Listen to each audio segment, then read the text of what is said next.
welcome to Strongest Style, a pro wrestling podcast. I am your host, the living legend, Logan Hurston, and I'm of course joined by my co-host, the reigning, defending, undisputed Strongest Style World Heavyweight Champion, the Gimmick Killer, Cooper Prater. You didn't say my full name, Logan.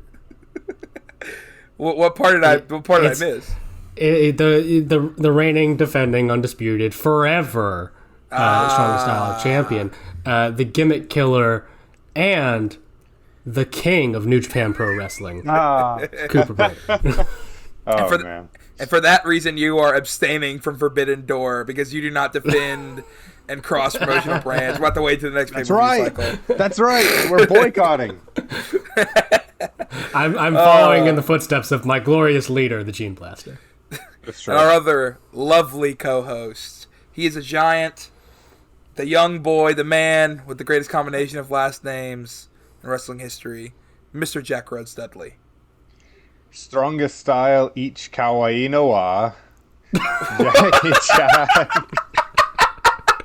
Can a white boy speak some Nihongo tonight? Dude.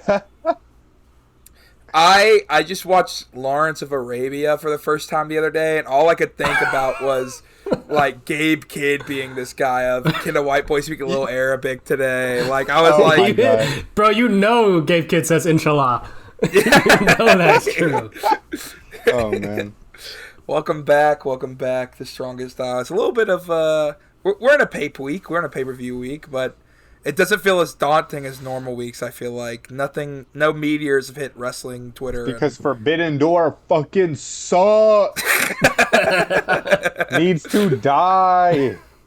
It's fun, man. Look, I think they should structure it better, but it's still fun. We all getting hyped for Lucha Kingdom in Arena Mexico. Oh, yeah. With the AI template. Yeah. Big AI.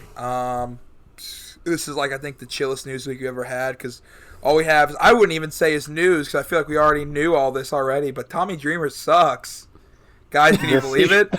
He fucking does. He's such a piece of shit. Not entirely shocking, but the sheer volume of stories that have been coming out lately, I think, are new. And, I think, if nothing else, provide a interesting jumping off point for discussions about, the toxicity of so much of the, old school kind of mentality of wrestlers. Not even from that long ago. I mean, it's not like Tommy Dreamer was fucking, making the towns over in Mid-South or some shit. Like, he was in fucking ECW in the 90s, like, which granted was, everybody knows. I don't have to tell you how much of a, degenerate cesspool the ECW locker room was, but like, I feel like a lot of those guys of his generation kind of overrate themselves. And their importance to the business. But this really came out in the wake of his firing from TNA. Which he made a whole big thing about, I think, on his shitty little Busted Open show, about how, he loved his time there and thought, is the greatest job he could ask for. He thought it was going to be his job for life, but, whatever. Like, it's times change, I guess, and all that. And he made this super weepy little statement about it. And then I think the first one to come out was this referee who had worked, I think, maybe in TNA for a bit, and on the independents, who had said that apparently at some show that he worked, that Dreamer was booked on, he said that he was going to try to do everything in his power to make sure that he never had a job on national television wrestling or whatever, which is a fucking, I can't imagine any context in which I would say that to a fucking indie ref. Like, I don't know. Like, was he threatening to fast count him? Was he threatening, like, what was this referee possibly saying to Tommy Dreamer that got him so upset that he felt the need to threaten to blackball him from, I don't know, fucking TNA or wherever the fuck. And I just don't think it's that big of a deal. And of course, the more distressing allegations came from several female wrestlers who have been on shows and in locker rooms with Tommy Dreamer, who have said, in addition to some just bog standard misogynist shit that he's said to them, also he took time in these matches that he had with these women to incorporate spanking spots and spots in which he would grab their like the Joey Ryan kind of spots and stuff like that, which is just crook shit. So Dreamer fucking sucks, and his legacy to this business is going to be being the other guy to more charismatic, better workers who have a much more deserving legacy in the wrestling business than he ever will. Yeah, that's true. Yeah, I think it's worth talking about. Like you said, I think it's worth talking about, especially in the context of, like, people still get away with such awful, stupid, heinous shit on the indies, especially. Like, that's what sort of hit me, going through those, the allegations and the sort of stories that have come out since then. Is like, we like to think that in these modern, big corporate federations like WWE and AEW, that stuff is less common.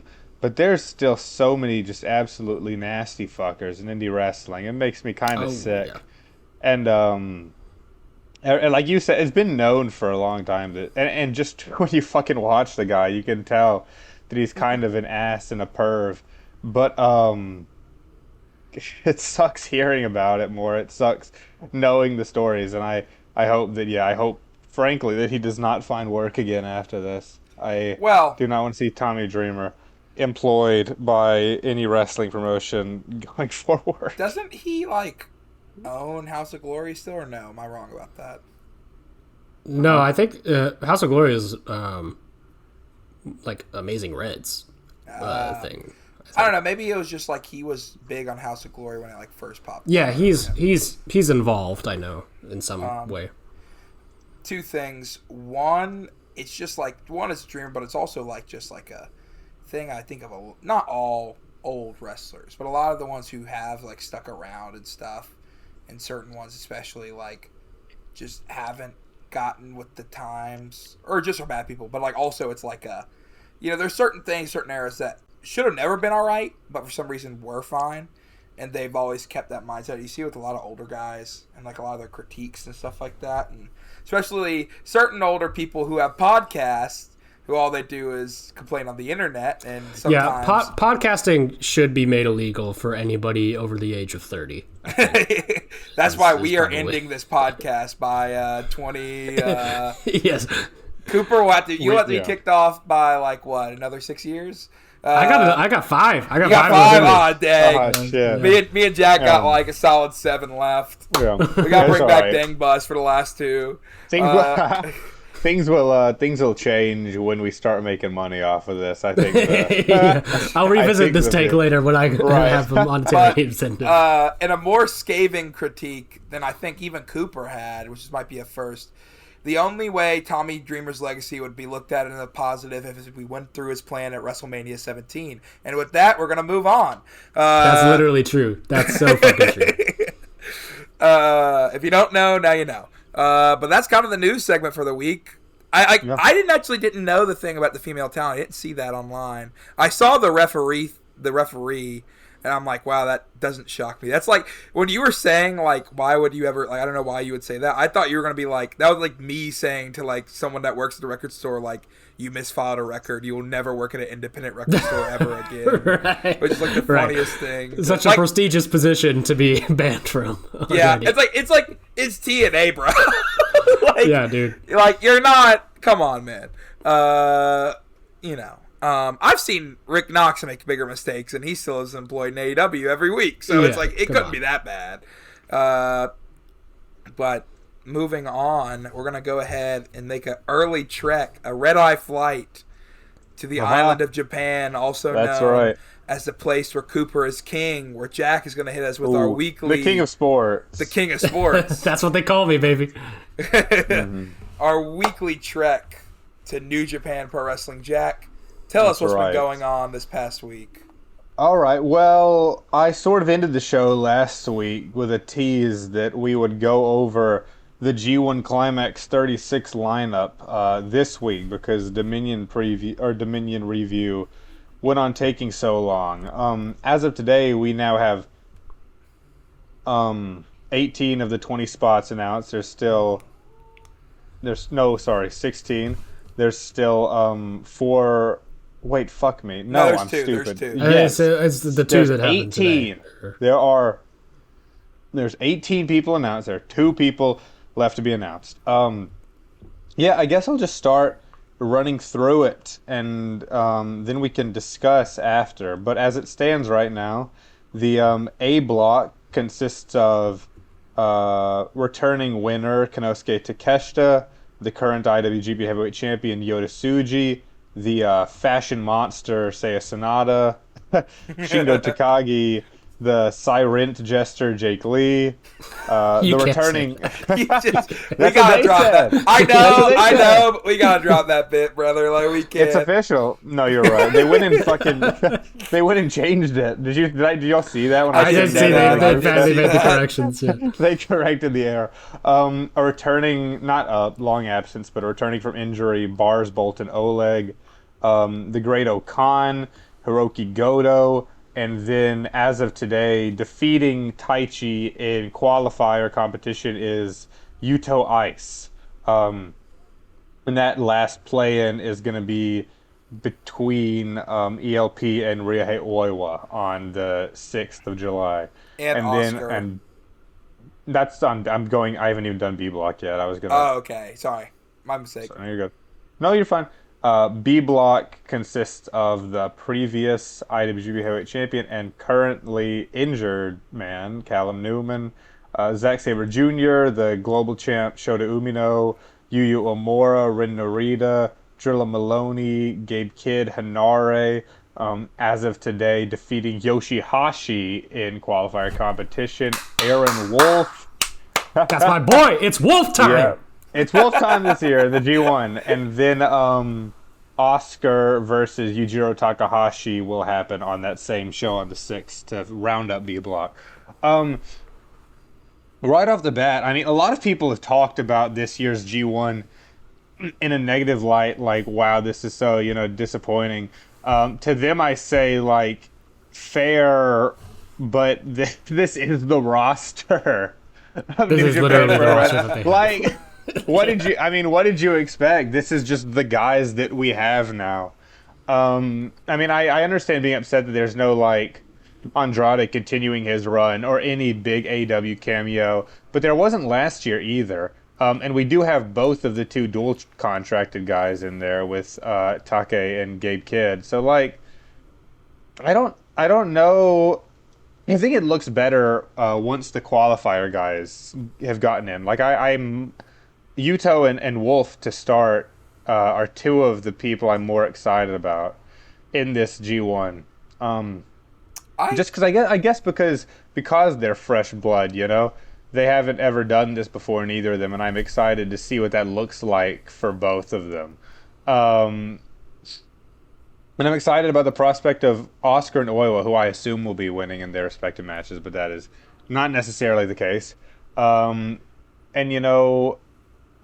it feels like the year where, like, these the guys we've been saying for the past 4 years are like this new generation. They are clearly the majority now. There's only a handful of vets in, like Sonata, Shingo, and Goto and Zack are really the only guys that have made it in that you could even really call that. I mean, Jake Lee's been around in Japanese wrestling for a long time, but he's not been in New Japan for a very long time. So it will be a very different kind of G1. And frankly, I'm not sure who the winner's going to be. I mean, it feels pretty up in the air. And now I'm opening the floor for others to speak on it. It's pretty obvious it's going to be Ren Narita, man. No, I agree. People were complaining about it. I don't know why they're complaining. I thought these are just the guys in New Japan. I think like it's an exciting lineup to me of the G1 of like a bunch of people I haven't seen. The only person I'm like would probably trade out is like, I mean, I could go without Okan, but I still think you need to at least give him a ball a little bit more. I really don't want to watch a full Ren Narita G1 run. Yeah, I'd rather see, honest to God, the Tokyo Pimp or Tai Chi to get in. But, like, I understand, like, he's kind of has to be in. So, you know. I think a lot of people don't have the boundless love for Jake that I have, and I understand that. But I want to see the shenanigans that he gets up to in this G1 pretty bad. People who, like, complain are idiots. Because, again, like, we have a whole... like, what you have to understand is it's a whole tour of, like, match after match after match, right? Yeah, like, yeah. Like, it's a whole round-robin tournament. And you need certain guys. You need your Yanos. Yeah, there have to be Yanos. And Sonata and Jake will be, you know, Yanos. You need... And so, too, will Narita, yeah. Exactly. Like, you need guys that, like, if every match is hard-hitting, then no match is hard-hitting. Sometimes you need that, That's fair, like yeah. I honestly, like when I was doing those first 3 days of the Best Super Juniors, I was looking forward to the Gucci matches. I'm like, I get some some fun in between like the brevity of like hard hitting. Were you looking forward to the show matches? But the first 3 weren't bad, so I wouldn't mind that's those. fair. Probably as the tournament went on, no, but I enjoyed the first 3 enough. I think I enjoyed the Daisuke Sasaki matches more than I enjoyed the show ones. That's fair. I liked Sasaki a lot, yeah. But yeah, I agree with you. Like, I don't think it's all that bad. I think a lot of people, like, this is the same, and we'll talk about this later, I'm sure. It's pretty similar to the same stuff that people have been saying about, like fans have been saying about Forbidden Door has to be lackluster because there's no one exciting on the New Japan side anymore. But really, that just means it's the same thing that Tony Khan thinks, you know? Or I assume. I don't know. Tony Khan, we sort of joked about it over the years, though. Like, I assume they're thinking none of these guys were there when I was watching New Japan in 2017 through 2020, you know? But for the past 2-3 years, the roster, like the focus has been on Tsuji and Oleg and Umino and Yuya and fucking Gabe Kidd, who's God bless, he's gonna be doing this one. I hope he doesn't get injured after the first match again and then go jump off a cage 2 weeks later. But yeah, I mean, I like the current guys, and so I'm excited to see them sort of have a G1 to call their own. I'm excited for Takeshita to be there. I mean, I like him a lot in the G1 more than I do any other time of the year. I think he might go very far. He is still the TV champion, so like weird cap there. I'm looking to see it's weird because I totally had penciled in, like, I bet they're going to do a Takeshita Umino final this year. But both of them are mid-card champs, and I don't think Shota is going to be losing to Pac. I thought maybe he would lose to Gabe if that match happened at Forbidden Door. Now we know that's not happening. So like, a lot of people are shouting out Yuya, but I don't see that happening yet. Yeah. It is not, no chance it's going to be Yuya. Yeah, man. I just don't believe that for a second. I kind of believe that. I think he could get heated up in this tournament. I don't think he is prepped to win the tournament at all. I mean, he hasn't done anything this year. He had the tag team with Shota, and what then... are you talking about? He went to Spain the and Cup finals. Oh, fuck, no, you're right. He was in the Cup finals against Newman. That's actually true. Good memory, Logan, because I totally fucking forgot. That was a great match. And he was like very heated up during the time. He had a big win over Bolton and stuff like that, and he kind of got screwed by.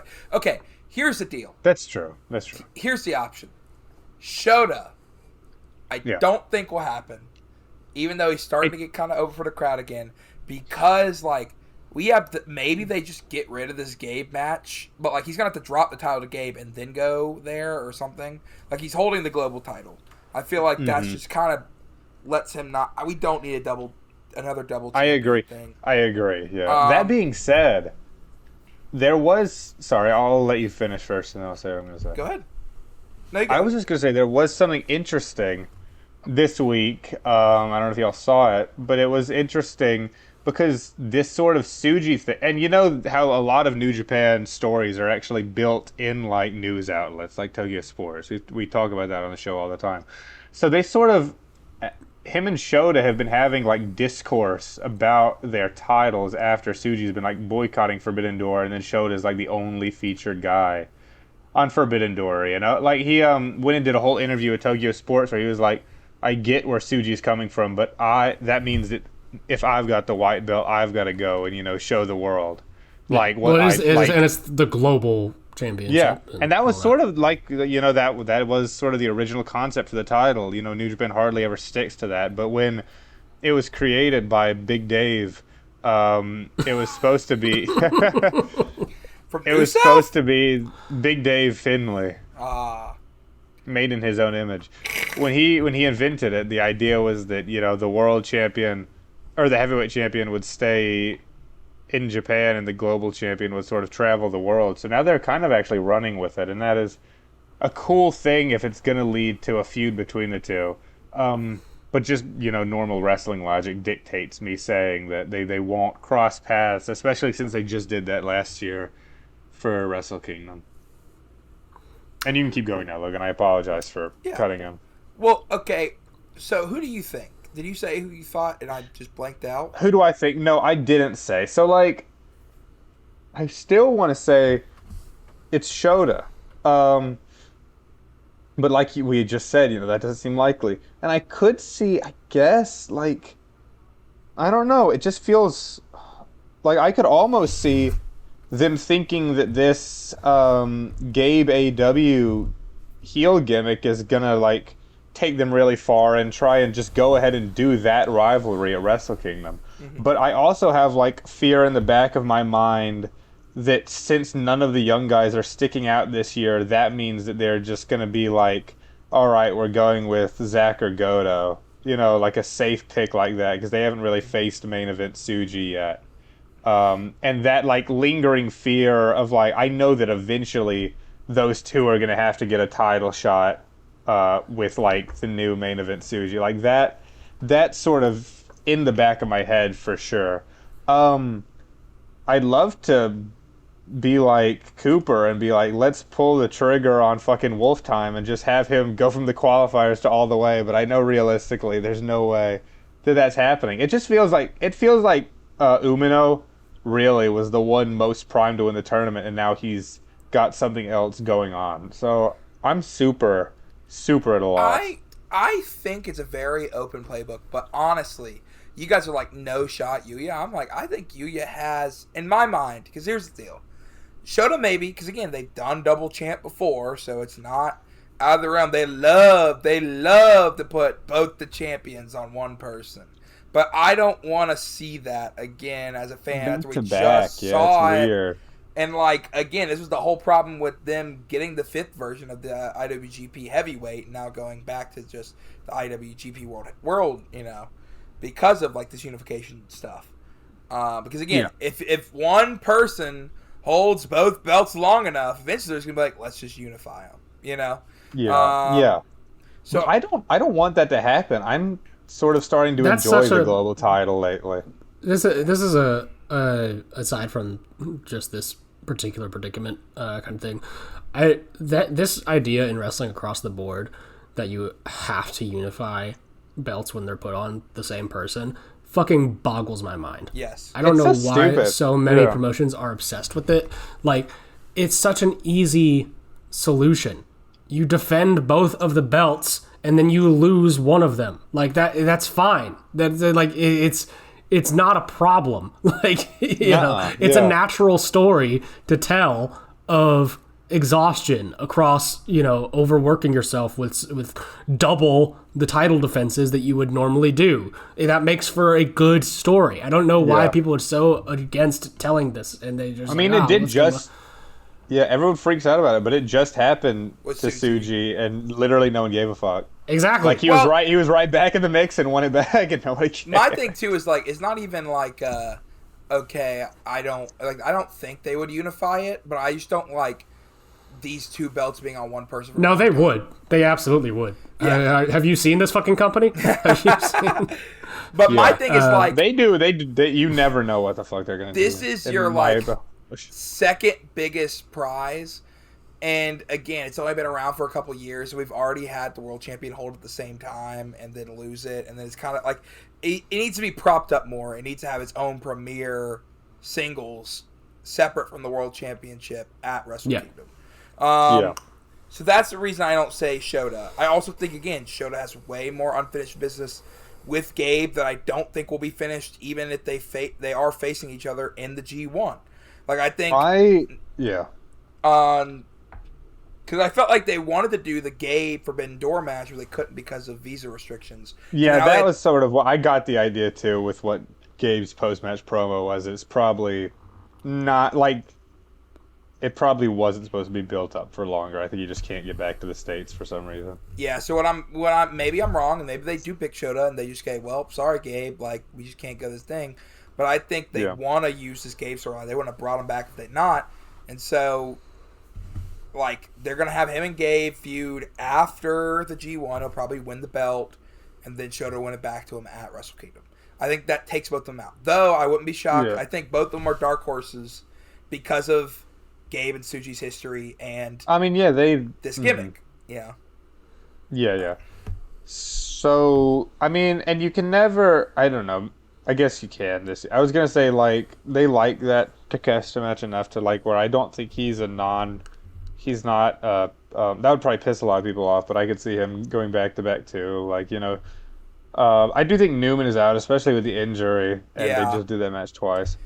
So yeah, I'm super excited. Yep. I have a thought about Newman. Tell me your thought about Callum Newman. That injury is the most worked injury I've ever seen in my life. 100%. That brother is gonna play a fucking, you know, trick on us all and go on a goddamn at least like a 7-match streak to at least get to the semis. Yeah. So if that's the case, do you think they're already sort of trying to go ahead and just be like, okay, let's get the fans behind him? Because, you know, they never like to keep like these guys heels for all that long. It's the same way with Will too back when he was and like Zach. It's like, yeah, but Will was cool. Be like, cool. He's so cool. He's got the sword. I believe you, Jack. Don't worry. Here's the thing. I think they can go either one of two ways about it. They can keep it up and try to have him be valiant in his defenses and push through to the very end, which would make him more sympathetic and would probably get the fans behind him as a face. Although I don't understand why you do that. Or you could do the other way, and you could have him reveal that it's a trick in whatever, like, his biggest match. Like, if he's up against like Yuya or something, like somebody who the fans do care about and do give a shit about, and, you know, he's like, surprise, fuck you, my arm's fine. Then, like, you know, then that's a heel move. But they can play it either way. What I do think, though, my completely a way too far ahead prediction for this final, at least, it's going to come down probably to Tsuji and Newman again. I think. In the You think final? I think so. Wow. I think they want to try to make this kind of a like long-term rival for Tsuji. I think they are heavily invested in this Newman project, and clearly it did not, like set the world on fire just putting the belt on him. And granted, I don't think they're going to put the belt on him again, at least for a little while, because that first reign was so, not needle moving really for them. But I think they can probably, I can probably, in that case, I would probably see Yoda winning it. And just honestly, like a big G1 win as champion is more definitive for Yoda than the win at Wrestle Kingdom. When you started to say that you could see that as the final, like, I will say it's always awkward, the idea of like the champion winning G1, because you're like, then what do they do next? But in the case of Tsuji, I think it would kind of work for him, because he's always been such like an outspoken, like, like, I want to do this and I want to do this and I want to do this kind of guy. I could totally see him being like, I've won this, and then coming up with some interesting angle for like who he wants to face next for some like crazy long-winded philosophical reason, and like he does. Right. I can see it working. Yeah. And it'll probably be the Gabe rematch or something. I don't know. Something like that, yeah. I think, like, I'm sticking with my guns. I think it's going to be Yuya. I think either Yuya or Tsuji win. It's always going to be Yuya. Well, no. Here's the deal. I could see a Tsuji win because he's already won at Wrestle Kingdom. So it's like he could win the G1 and then he could pick, a Callum again. Like, that's the thing about top guys is that they win all the time. Yeah. And he can win, Tanahashi won all the fucking time. Pick who he wants to face at Wrestle Kingdom. He can pick Shota or Gabe or any of these options we talked about. But the other two that I think are the best shot is I'm putting the other young guys to the side. It's not Wolf time, as much as I'd love that be hype for him to get. Oh, but you're wrong. It would be hype for him to get a Wrestle Kingdom main event. But no, I think the fact that Yuya got to the Cup finals and like he had such a hot run, and I feel like the crowd has organically got behind him. He's given the high fly flow by Tanahashi. Like, I feel like, and like he's already been a rival with Tsuji, and like I don't feel like he's ever faltered. And even in those tag matches, I always felt like he was more of the star than Shota.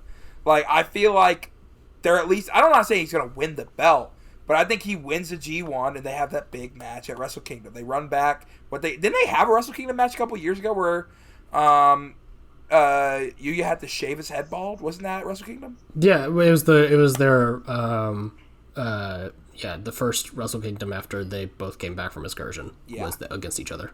I think they run it back. Maybe I'm crazy to say. Maybe this is I'm pulling for the Sami Zayn, like it's never gonna happen, but I think it's gonna. I think it's coming home, boys. It's coming home. England's gonna win that World Cup.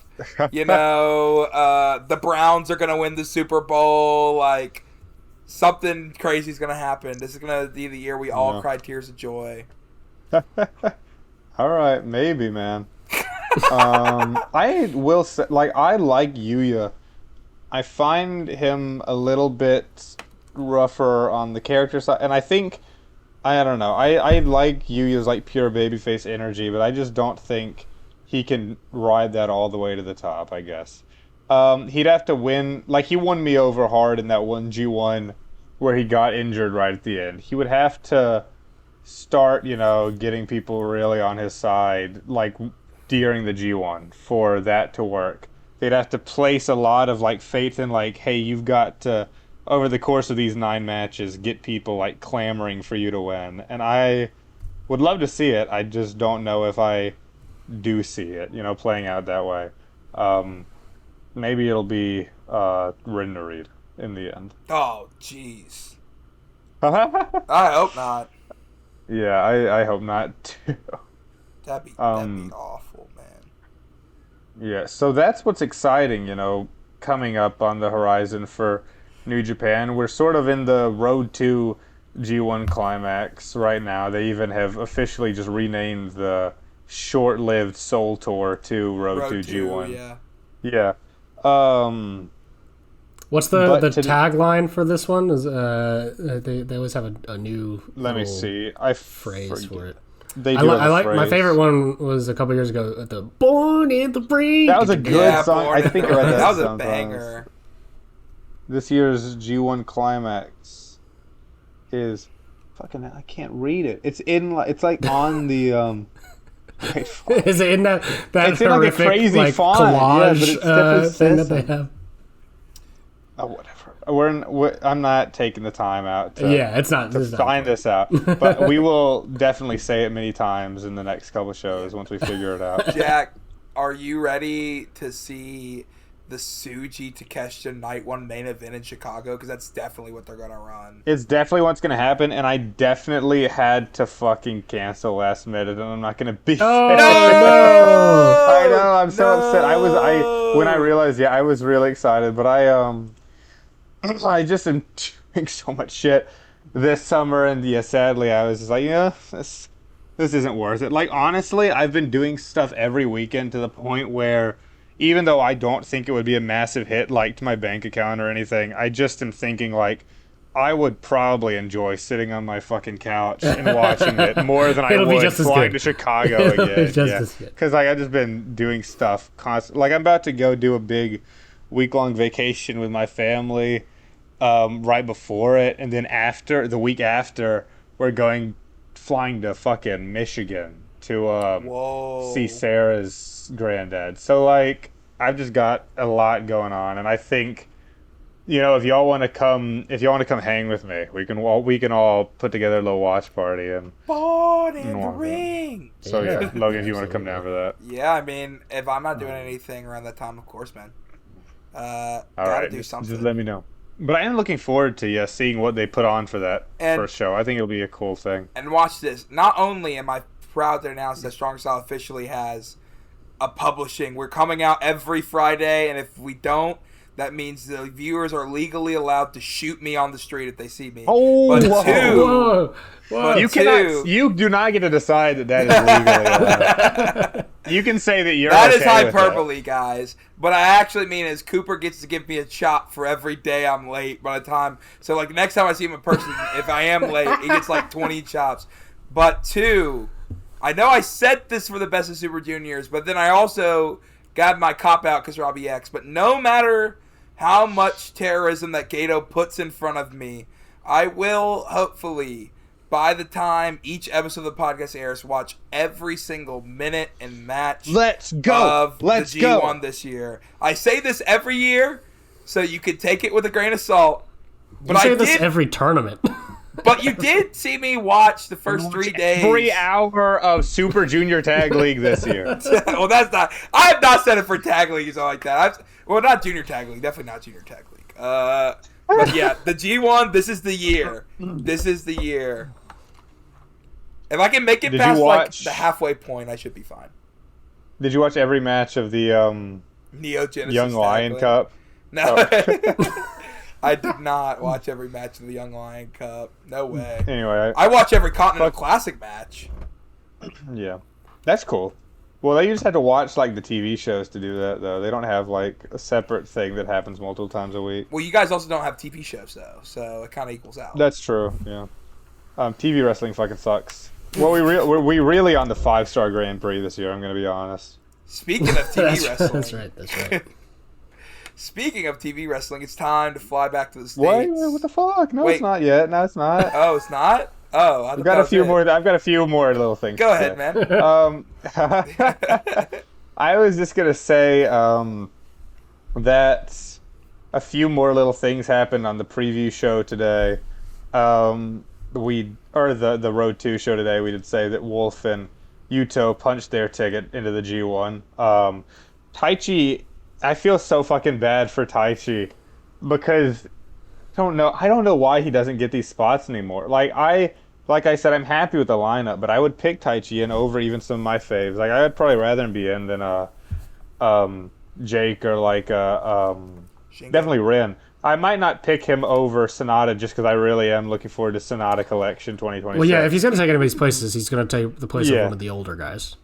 Yeah, yeah. And so it's I- like, do you I'd want him love over to s- Sonata? Do you want him over Goto? Do you want him over, that's what he'd be I doing. would probably rather him in over like Shingo at least, which is funny because whenever like all the AEW fans, that haven't watched in forever comment on New Japan, that's one of like, have you noticed they always go to Shingo? They're like, the only guy I'm interested in seeing in the fucking show is here is Shingo, or like they should belt Shingo up again until they can build more stars. Like, are you fucking kidding me? Are you kidding me? Well- I noticed like 3 people said that when this lineup got announced. It's because he was never They're just really worried truly about- given the ball, so they're just still living back in 20. Good, They just want good a call, Gato. Rare they- dub. They just want a true Japanese patriot at the top of it. They want a true Japanese and British patriot at the Yeah. top. Right. Oh my god. But Taichi came out with like this big like specialty gear, and he had like some licensed theme song that he was singing instead of his normal theme song, and I was like, oh man, he is losing the fuck out of this match. I don't know Like how to he feel about thinks that. this is his spot. Yeah, he knows that this is the biggest match he's gonna be in all year. But he gave it his all. Like they had a great, brawl. Obviously, it was the classic, like never, like just hard hitting shit. But they did some fun spots. And yeah, Yuto got the win in the end, and Taichi is just forever depressed. I wanted to point out, like I think I said before, but this was y'all check out this stat. So Aaron Wolf debuted in January 4th. We were all there. But since his debut, he has wrestled the House of Torture. Oh my god, I've seen 47 out of 50 of his fucking career matches. I guess 47 out of 51 now after today. So this is going to be like, it is not an understatement to say that like this is when his career actually began today. Practically. Like he was doing the circus before, and now he is actually wrestling.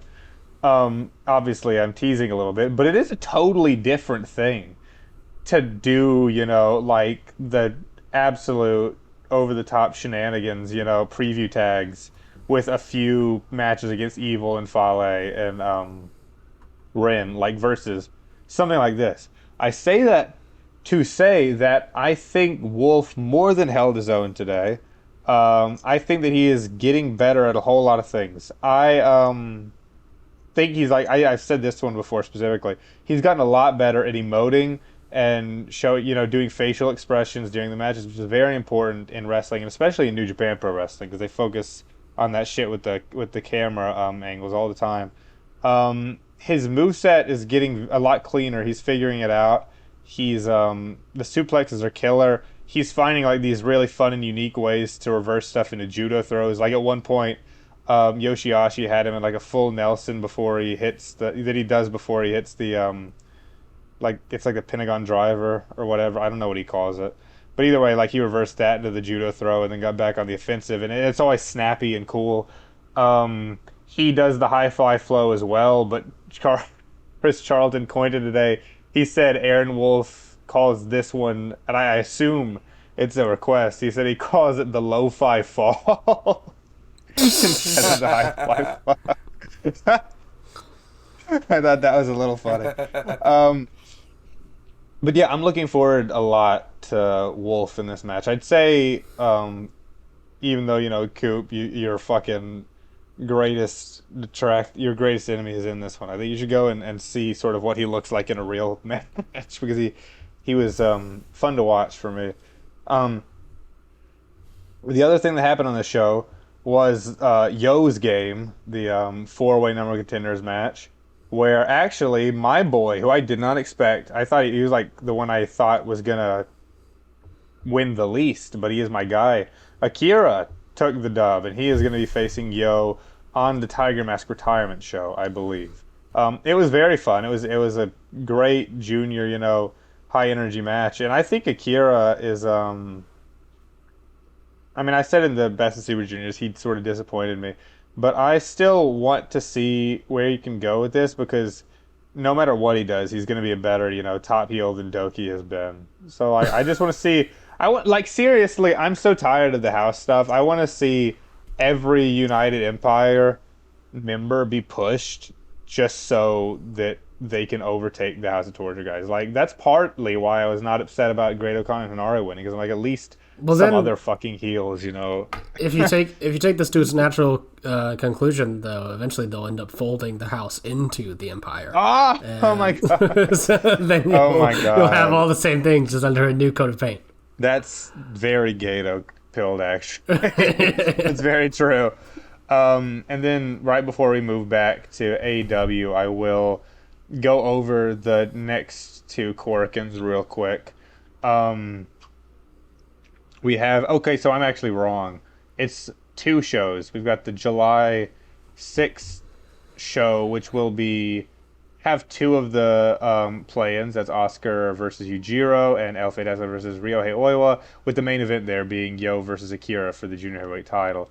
And then they have Tiger Mask's retirement show, which the full card is not announced for it yet, but the matches... He's got two matches actually announced. It's two exhibition matches. Oh my god, exhibition matches. One is actually a match he was meant to have earlier in the year that got postponed, and that's against the young Dynamite Kid II, Tom Billington. Yeah. Ring of Honor guy, right? Yep. Mostly. Yeah. I don't know. I know, obviously, the Dynamite Kid. I don't know much about the new Dynamite Kid. And I think it's funny that, like, this is a match where it's two legacy wrestlers sort of reenacting an old match, but Tiger Mask is, like, in his 50s. Yeah. And the new Dynamite Kid is so young.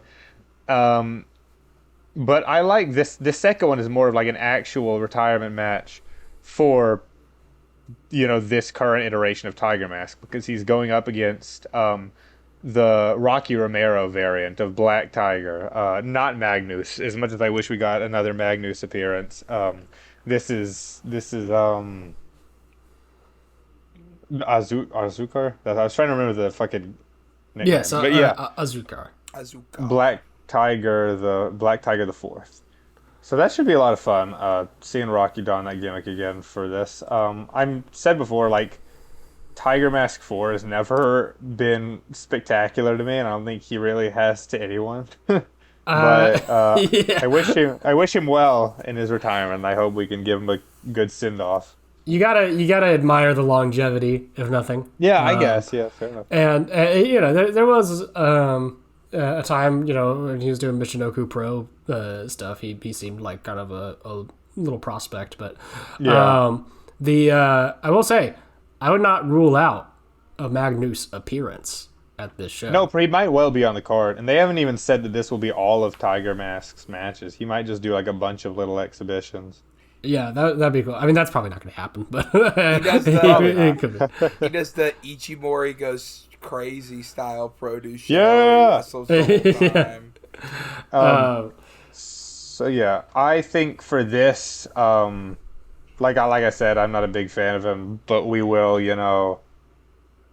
be happy to see him, sent off. But when the G1 final comes around and we get that Tenzan retirement show, rest assured we are going to be doing a hell of a Tenzan retrospective. Yes, sir. So, yes, sir. Look out for that. Yeah. I will say our weekly Naraku update. Yeah. Live Naraku update. This just happened. It looks like Did he win the title? No, this weekend I think they're doing it the same weekend as Forbidden Door. Okay, he's going to. So, the most Jack Dudley match to ever exist, which was Evil versus Tony D'Angelo, was supposed to happen this weekend at the Great American Bash, but Naraku handed the contract to Tony D, and he straight up did what Karrion Kross did to Keith Lee, and when he opened it, it lit on fire. And it looks like they're stripping Tony D'Angelo of the NXT title, and Naraku's going to face, I guess, somebody else this weekend.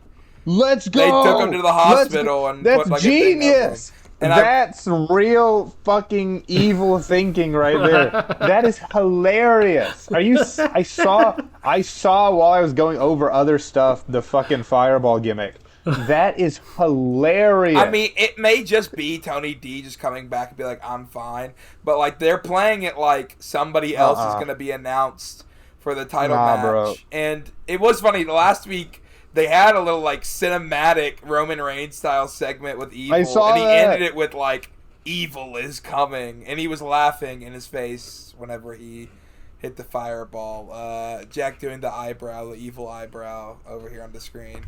But yeah, I will never watch this show, but I do get a kick out of seeing what Evil does every week on Twitter. Evil will always be good. They did have him do it in the NXT parking lot too, so for canon reasons. Next week they should have him run out there, take the mic from someone mid promo, and just be like, "Shut the fuck up." Yeah, dude. Takes over. All right. Well, I think we can venture back to the ginormous continent of America for the rest of the show until we sort of come back for Forbidden Door. We meet in the dead middle of the Pacific Ocean. The dead When I middle. get 5%. Cooper, you want to lead us off as the fighting champion for AEW Dynamite? Why, sure. This edition comes to you from Sugarland, Texas, a place I have never heard of in my life, and sounds ridiculous, but apparently is a real place. Which is weird. I don't know why the Dynamite was in Sugarland, but the Collision was in Houston. It feels like it should be inverted, because I actually have heard of Houston. I swear they were filmed on the same day. Maybe I'm tripping, or Cage Match had it wrong, but I don't know. At least that's how it's presented on the website. So, getting right into it, we have what else but a Don Callis family video promo with the champion, Maxwell Jacob Friedman and Lexi Nair. This is where Don unveils the rest of the Team MJF that he will be supplying for the big Forbidden Door clusterfuck steel cage match. And I will say the setup for this was pretty funny with how they were like it's literally every member of the Don Callis family except for like I think Hechicero wasn't there because I think he was in Mexico, and maybe somebody else was missing, but it's most of them, and they're all like just posted up on the stairs and just glaring at the camera in different ways. And Max has a bit where he's talking and he's like calling out all of his prospective challengers, Andrade, who's right there next to him, Swerve. He makes fun of, I think, Ospreay and Omega. He makes fun of Adam Page.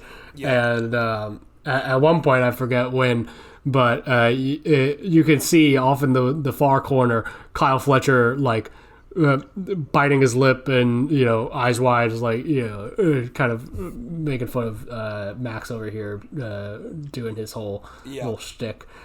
And so they also had another little bit here as Don's doing the introductions where at one point Trent Beretta, because him and Rocky are hanging out in the way back of the Don Callis family photo here. Trent like starts making his way down the stairs because he thinks that Don is going to announce him as part of the team, and he gets rejected pretty quickly. So that was pretty funny. Yeah, I did like that. But the team members here it's a really good pick. So the Jet, Kevin Knight, we knew that from last week. Nothing new there. Kyle Fletcher is going to be in it. Jake Doyle is going to be in it, which I think is a phenomenal pick. That is seeing him run wild in that cage, brother. That's going to be a star-making match for Doyle. The Rainmaker, Kazuchika Okada, and Andrade, who very quickly took umbrage with having to be in the same team with Max. But, they've got to chill things out. Andrade did, because I know that you're dying to know, he did go up to Max afterwards and said, "You think I'm going to be on your team? How you know?" This is actually the one good use of the thing. No, it wasn't. No. It was dog shit. It was. He's gonna say that every week. Oh yeah, he's desperate to try to get this over. Dude, that sounds like he's on Tony Khan's payroll. I feel bad because I'm judging without having watching it, but that sounds like no, you can't. You can't judge it. I think my description makes it clear how much it fucking sucks. Imagine the stupidest cat. Imagine. This is so stupid. Walk with me here. Imagine he didn't. No, we're moving on. We're moving on. First match: Tony Nese of the Premier Athletes is out in the ring. How you know? Because I saw him with my own two eyes. Look, if he didn't say it, all these other weeks, this is the first time he brought it back when he's like, "You think?" But it wasn't, is it, Logan? Well, what if it was? It would have been good. I operate in the real world. I'm a corporeal being with tangible characteristics. I don't deal with hypotheticals. What if Andrade flew to the moon? Yeah, what bro? About that? Literally, yeah, he's goated. What if the world was ice cream? Yeah, man. Oh god, this is the one time it makes sense. Fuck you! Oh my god, shut the fuck up! Oh my god! Oh my god! I'm sorry. Okay, moving on. I'm not sorry. You should shut up for this whole segment. You're banned from this show.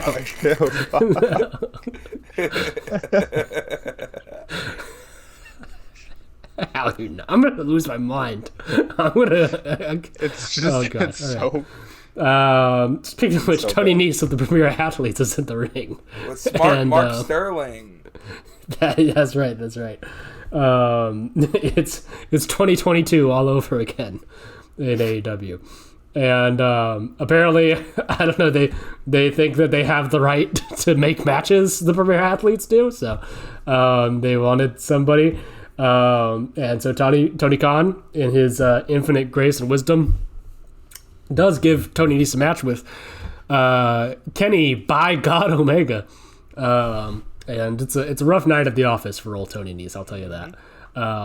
It does not go well for him. And then afterwards, as Kenny is celebrating his victory, we hear the actual Young Punk's theme song. I am so thank goodness that we have not resorted to this dog shit electro pop remix thing that Zach had, for whatever reason, had going on in Japan. It sucks. It's fire, that song. The original song. Did y'all see where he's doing an appearance at the Rev Pro anniversary show, and they're gonna have Mass Lines there doing the live performance? Oh hell yeah! Nice. That was announced this week. Super cool. Rev Pro is trying their damnedest to make me spend my fucking money on my big trip on their shitty little show. And they will not get me, I'm afraid. But yeah, the big thing to note from here, Zach comes out with I think Tito and Mikey by his side. And they just walk down to kind of like the edge of they have that elevated ramp for this, and so they walk right up to the edge of the ropes, and Kenny and I think the Bucks are by his side here too. They pretty much just run down TMDK and Zach, and then TMDK doesn't get a single word in. To respond. They're on to the next segment. I thought this was so weird. It was like they made them look like dork. They didn't even like jump in the ring and brawl with them or anything. They just like okay. Yeah, Kenny backed up and he was like, "All right, I must bid you goodbye and good night, bang." It was a really weird note to end this, the build to this dream match on. It felt like Kenny big leaguing Zach for some reason. So weird, dude. That's so weird. I don't know if they have heat or what, but and I know that there's a reason for it, especially since some members of Team Decay have actually been in Ring of Honor. But it's weird, for Forbidden Door season to come around and they bring Zach over. And then it's he has not fake members, but not really the current members of his group there with him. It's well, they both Mikey and Tito have been in Team Decay for I know they've years been in Team Decay before. They have, yeah, and they've even been in Japan. But it just it's just weird. Yeah, when they're backing really Zach up, it's Japan. just a weird, sort of incongruent thing. No, that I happens think it's when they, good. You know why? Oh, you know why? Because here's the deal. I mean, I like those two a whole lot. I like that they're still considered part of the group. Tito and Nichols haven't gone anywhere. They've only really worked a few Ring of Honor dates, and it's brother, you're not gonna get the grip. You're not gonna get all these other guys. You're not gonna fly them out, especially not the grip. But why not? Because they can. You could. You absolutely could get the grip. It's AEW. Yeah. We don't have a budget of $20 per show. We're saving the money. They actually could do that. The money. All right. I'm sorry. I want to see Mikey Nichols wrestle this week on Dynamite, which he is. I do too. I love Mikey. I want him to drop Nick Jackson right on his head. Or, who is he facing? Is he actually wrestling the a Dynamite? The Bucks. Okay, that's what I figured. Yeah, that'd be cool as hell. So, I just think it's funny, I don't know. I just think it's funny that Kenny has, his longtime, best friends or, most iconic, partners beside him. And then Zach has, these people he hasn't hung around with in 2 years. Yeah. Well, I would say Mikey is one of the two. It's like if you... It's like if you did, a match... where it was the NWO versus DX, and you had Hogan, Nash, and Hall, and then you had Triple H and Rick Rude and X-Pac.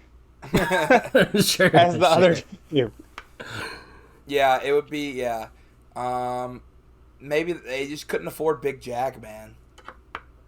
All right. I'd love to see Jag tear it up. Big Jag was working the fucking All Japan Champions Carnival 2 years ago. I refuse to believe that his rate has gone up that much. Yeah, they could have flown Big Jag in. I don't see either Oiwa or Fuji. Eagles has been in AEW. Eagles before. could have, yeah. Oh yeah, brought in Eagles. That would have been funny if they for did the Australia tour. Yeah, you could have said Yeah. Eagles and Big Jag, but Anyways, I will say if all this ends up just leading to Mad Mikey getting a dub job, then it's fine by me. I think that is the ideal outcome of this whole scenario, really. But anyways, our first real match of the night here, because I will refuse to count the premier athletes as having real matches. Before we get into this match, I was looking at the minutes. This is a really interestingly paced Dynamite. I'm interested to see what you say as we finish the show. But first match. Yeah, so we had discussed briefly in the last episode that Swerve had beaten both members of Brodito, Brody and Bandito, in singles competition, and that I had hoped that would lead to the Brodito reunion. Well, it turns out Tony Khan watches this fucking show and is stealing my ideas from me and giving it to me earlier than I expected. Yes, this was the Brodito reunion match where they took on the Death Riders team of John Moxley and his bastard son, Daniel Garcia. And I gotta say, I really loved this match. Yeah. I thought it was phenomenally well paced. Bandito's hot tag when he got a chance to get. I loved the kind of inverse of it, that Brody took a lot of the offense here and Bandito was the one to come in and save him, because that's usually the inverse of how their matches went during their tag title reign. And I loved this match. The crowd sucked ass for this match, though. I don't know what it was, but they were not really connecting with it much at all until like Bandito and not even during his initial hot tag. Bandito had to do like 2 or 3 dives to the outside to get this crowd to pop for him. What is wrong with Texas? Like, and it's Texas. They had a dude in a fucking Camelito mask, front row. Like, I know that they know who Bandito is and they know what, lucha style like stuff is, but I thought it really like just left a weird tone to it, which is unfair because once again I think the match was great, and Mox and Danny I think are a really fine-tuned duo at this point, which is shocking because they haven't been really tagging or involved together for that long, but you really get that kind of veteran trainee sense with him in much the same way that you had with Yuta when he first started wheeling Uter,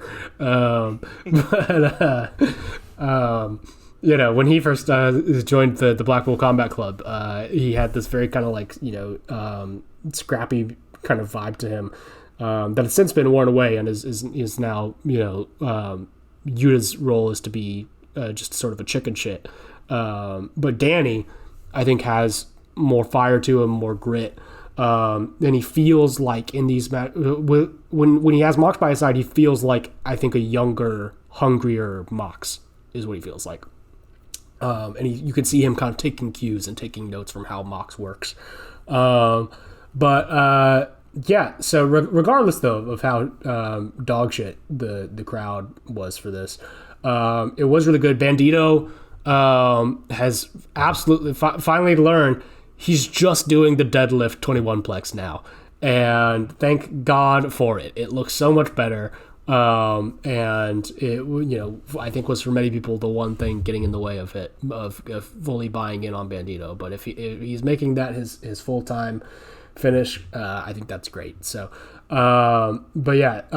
he gets Garcia in that 21 plex bridge. Brody topes into Mox on the outside to keep him off, and Brodito get the win, which I thought was a really good choice too. I would have been really bummed if my boys lost in their return match together. So that's kind of my view on it, and I'm excited to see what they do. Leading into the next couple of pay-per-views. Like I would love to see them continue at least until All In. I think you do have to pay off that Swerve story beat that he's had with both of them. So we'll see what the future holds for Brodito. Yep, for sure. We'll see what the future holds for one of them later on in this episode. Which that was, yes. Yeah. I thought it was interesting, and they gave it like solid 20-something minute match, and that was like my point is like we had 4 matches on the show. I really only count 3 because we just had to pop the crowd with Kenny for a second. They got to see the One Wing Angel, give the people what they want. Squash Tony Nese in less than 2 minutes. But like the 3 matches that we had were each given pretty good time. And I felt like most of the segments, I thought it was most of the time with Dynamite, you're getting like 5 to 6 matches, and it's like one match will have a good time. There'll be a bunch. I'll be like, oh, I wish I had a little bit more stuff. But I mean, like I thought like all the 3 main matches did great and were given. It felt like almost like a mini pay-per-view to me. Between maybe not like quality like what you want like for some stuff, but like. Especially this. Yeah, I mean everybody's working for TV. Yeah. And you can't feel that. But yeah, I did think I noticed the downsizing of the match times, and I don't know. I am a big fan of how of how much wrestling is on AEW usually, and that is a big draw for me specifically. I understand if they want to experiment with pacing it out a little bit differently for a broader audience. Although I don't think that that's what they should do, because I think that they've been gaining a lot of momentum with the way that it's been right now. But I like it didn't bother me here, but if it becomes more of the norm, where you're getting 3-4 video packages or promo segments back to back to back, that might be kind of a problem for me. Yeah, I don't think they should do it every week, but I thought it was an interesting experiment this week, especially with the matches they gave. It was I think 60+ minutes of wrestling. Yeah, absolutely, and we'll get to. Yeah, we'll get to. I mean, they gave obviously one a huge amount of time that we'll get to very soon. This match and the next match, and deservedly so. I think was 3 segments each. So you had to start, right, add. So I just thought that was interesting, especially for that they're not doing that next week because they're giving up an 8-match Dynamite right before Forbidden Door, where we have to watch an ELP match. But yeah. Yeah. We did get a promo segment with Tommaso Ciampa, God bless him, doing the Lord's work, trying to carry this fucking Jericho feud. I've mentioned before that this is bottom 5 shit in the company right now for me, but it's not because of Ciampa. Ciampa is fucking great, and he cut a really good promo here. Where he mentioned he could give 1,000 reasons why he doesn't like Chris Jericho, but he just needs one. Chris Jericho of today is not the Chris Jericho of yesteryear, and this version that he has turned into with all the puns and the constant kind of playing up to every little bit that gets over with the crowds, that guy needs to fucking stay at home. Don't even bother showing up here. And Ciampa is here to actually kind of light a fire in AEW. He cares about this shit, and that Jericho is kind of symbolic of the lack of energy in AEW. So I liked this, and if this whole feud was just Tommaso Ciampa feuding with nobody and just cutting these promos, I think it would be a lot better to me. But unfortunately, I do know that Chris Jericho has to have a role in this as well, and I didn't even really like his follow up promo to it either. So. Then we got the Dargs. Jack, you might want to bring your little ass back over here. Bro's walking away. I know this is he's zoned out. So the Dargs have been doing this thing in their entrance lately, where they are harassing the production team. Yeah. Before they come out into the arenas, and this one was particularly violent. They were gonna burn this one guy who I think gave them a set of matches, so Connors lights it and Finney's like, yeah, burn them, and but before they get a chance to light this poor fucking probably making I don't know, $20 an hour, the production guy. He raises himself up. Also, by the way, conspicuously wearing a shirt with the Canadian flag on the back of it. So I don't know that that's if AEW has a dress code or a uniform for their behind the scenes crew, but I imagine it doesn't come with a Canadian flag, stitched onto the back of their shirts. But this guy, he rises up and turns to face him. Oh, surprise! It's Adam Copeland. And he takes off his, actually, I think he keeps his little hat on for a little bit here. But he snuffs out the match that Connors had lit, which I'm always impressed when people can do that. I got to learn it at some point.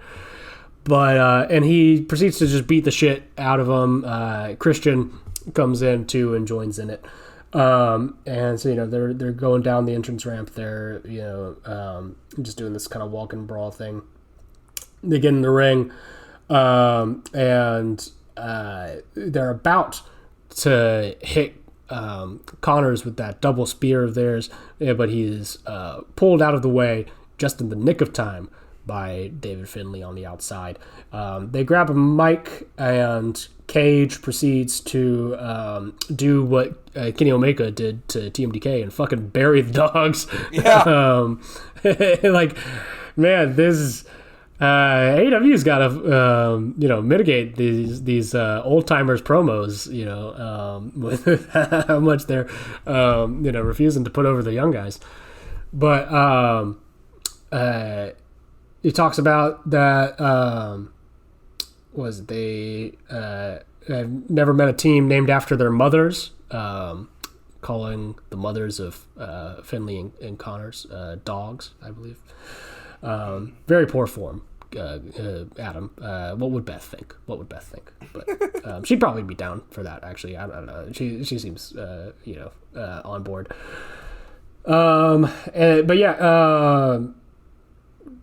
Christian and Cope and Cage, they are going to use some of their old man strength and their old man grumpiness to make sure that they walk out a forbidden door still your AEW tag team champions.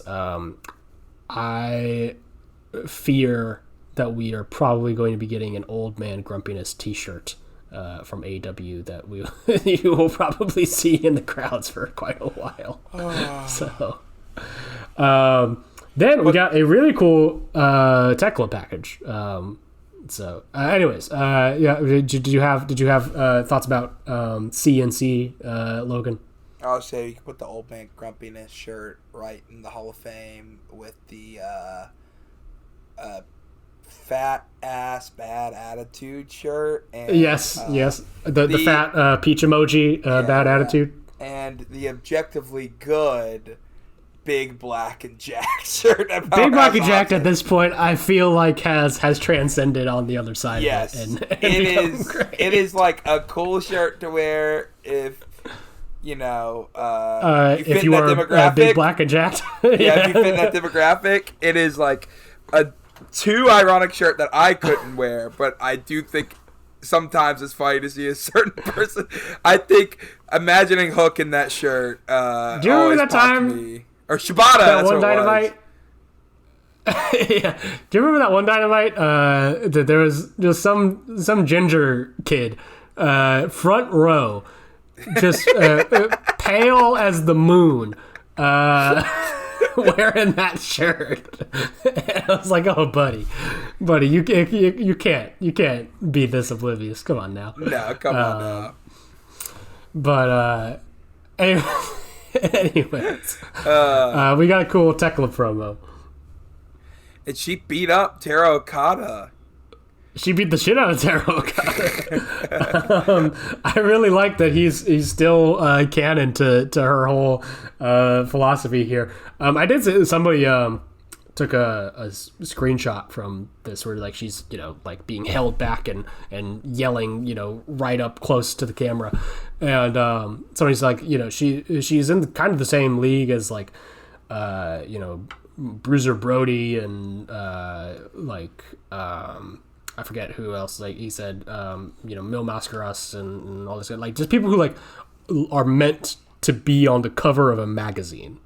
And I wholeheartedly agree. I think like that one shot that they took from with her yelling just is such money. And say what you will about whatever you think about her in-ring stuff, which I think has been solid in AEW so far. But it's clear to me that she has benefited tremendously in terms of defining her character as this kind of like wild and chaotic force. So I'm super excited for that Starlight match. Back now, and I came into the Tekla discussion. Yeah, well, you caught the tail end of the Tekla. You missed our whole talk about the Dargs and how they got bitched out by Cage and Cope over there. So, we'll get an old man grumpiness T-shirt just for you, Jack. As your consolation for seeing your boys get beat. So, but yes, and then we go backstage with Lexi Nair and Brodito. Bandito is fucking hyped as shit. He is bouncing off the walls. And Brody is still like, nursing his neck. And even he has to tell him like, hey, tranquilo, buddy,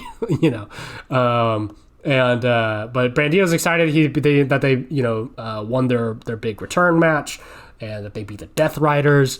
And he has, in this kind of like adrenaline that he's got, he calls out Jon Moxley for his Continental title for Forbidden Door. And then Mox and Danny and Marina like slink in from the side. And Mox also tells Bandito, hey, chill the fuck out, please. I'll fight you at Forbidden Door.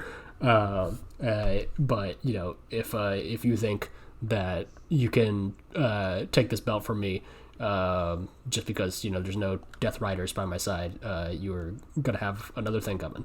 So it'll be cool. I'm excited to see that match. It's gonna be an interesting styles clash there, which is I think not that kind of styles clash, a clash of styles, which is why I'm I think more intrigued than most, I think, for what is essentially a buildless match for the pay-per-view. But I guess I'm just a sicko that way. I'm a sicko too. I'm with you. Yeah. Then we got a semi-final in the women's bracket for this Owen Hart Cup. The defending Owen Hart Cup champion, Mercedes Moné, coming down with her belt, taking on the incoming Hazuki, who made big progress in it on that first round. Kind of, I think has gotten pretty decently over with AEW crowds. And they proceeded to have a match of the year. Yes, I love this match. I thought it was awesome. There's one every week. It's crazy. How are you going to decide the real match of the year? I'll put them all into like one of those roll a dice or like spin a wheel things, and then we'll decide. So we'll let the universe decide the true match of the year. It is, but it is so funny you say that, Jack. If Cooper is not the most analytical person on this podcast. Well, I know. I was genuinely curious. I was curious. I was like, how is he pouring these all into like putting them down every time he says it? I do have a spreadsheet. Bro's got a spreadsheet for like every movie rating he has or something like that for the yearly one. And then he sends I have a notebook for that. Notebook, I have I've transitioned to physical media for my movie watching. But they gave this so much time, and rightfully so. Mercedes, in the short time that she's been back, this is my big note from this, has shown everybody a couple of things. One, that she's probably the best women's wrestler in the world. And two, that when she is away from this division, everybody else looks like amateurs compared to her. I'm sorry, it just is. No, I mean, yeah, you're right. Mercedes is just on a different level. In terms of not only just her in-ring. Her in-ring is great. We've established that. Definitely, if nothing else from the run that she had last year. But just her presence of confidence, the air that she exudes as a character is so, captivating. And nobody else, aside from maybe Tekla right now, it can even really come close to her, I think, in the women's division. When Tony comes back, she'll probably be in that same league too.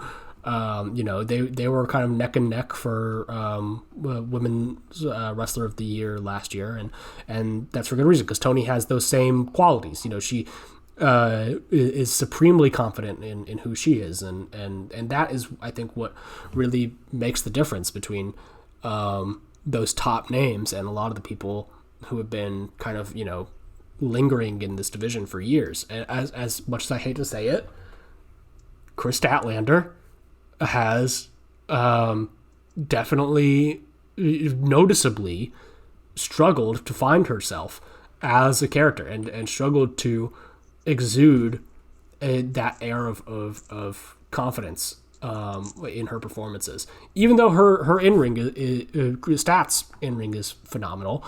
But if you want to build yourself in the AEW women's division, even in a division that by and large does not get the time that it deserves, I will agree with all of those criticisms all day long.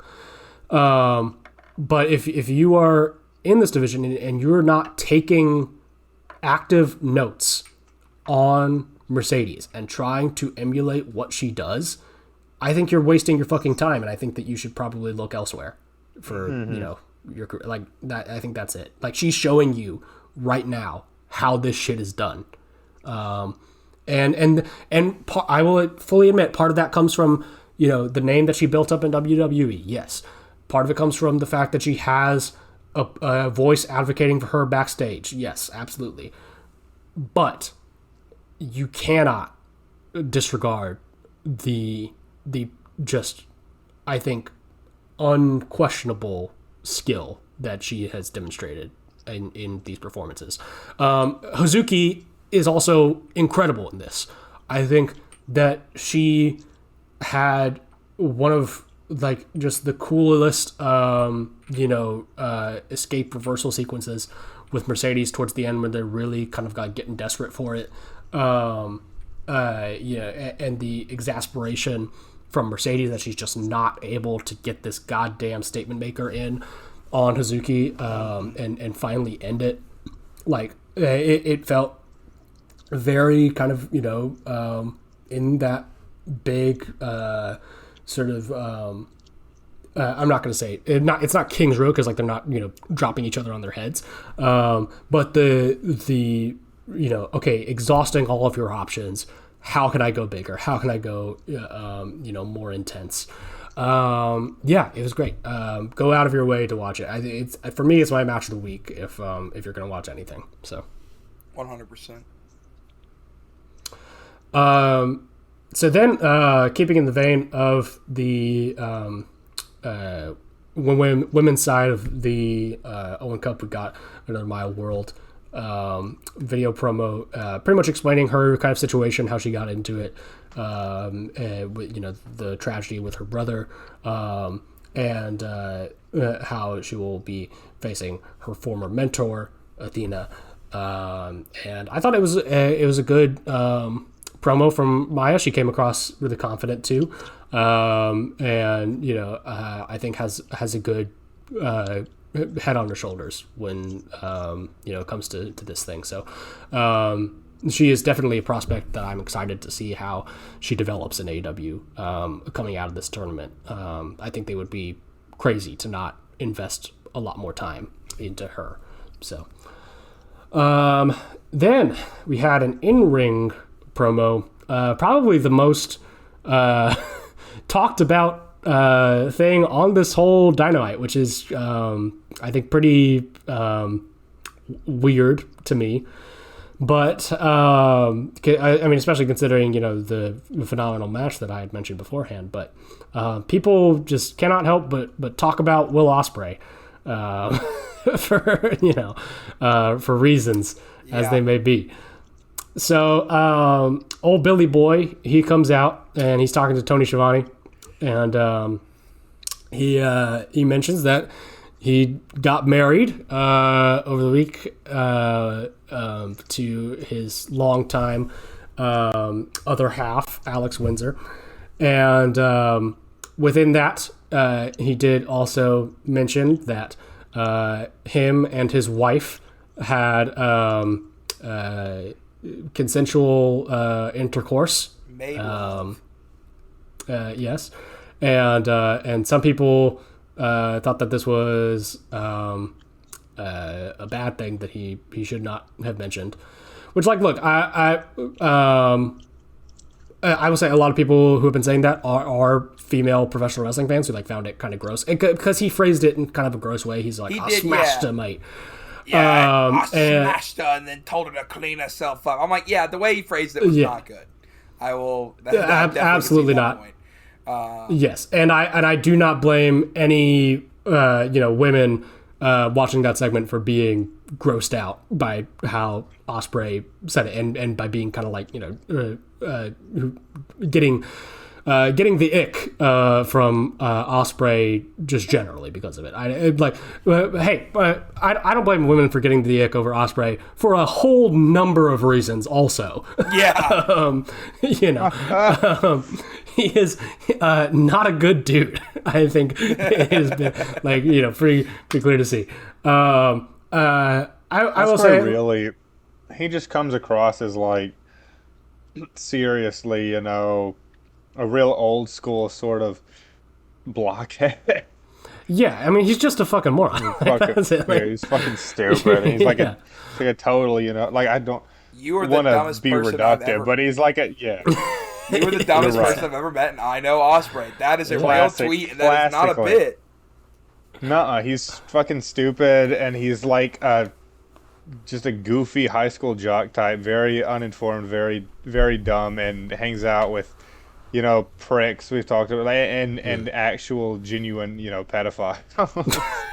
Not just mean people, but bad people. Robbo's got a weird case. Why is he? I'm sorry. You bringing this up, like us talking about this, kind of woke me up because this kind of was I saw this one and I saw the discourse. It was pretty fucking weird, and it felt like a big win for me after he had just been tweeting my boy the day before.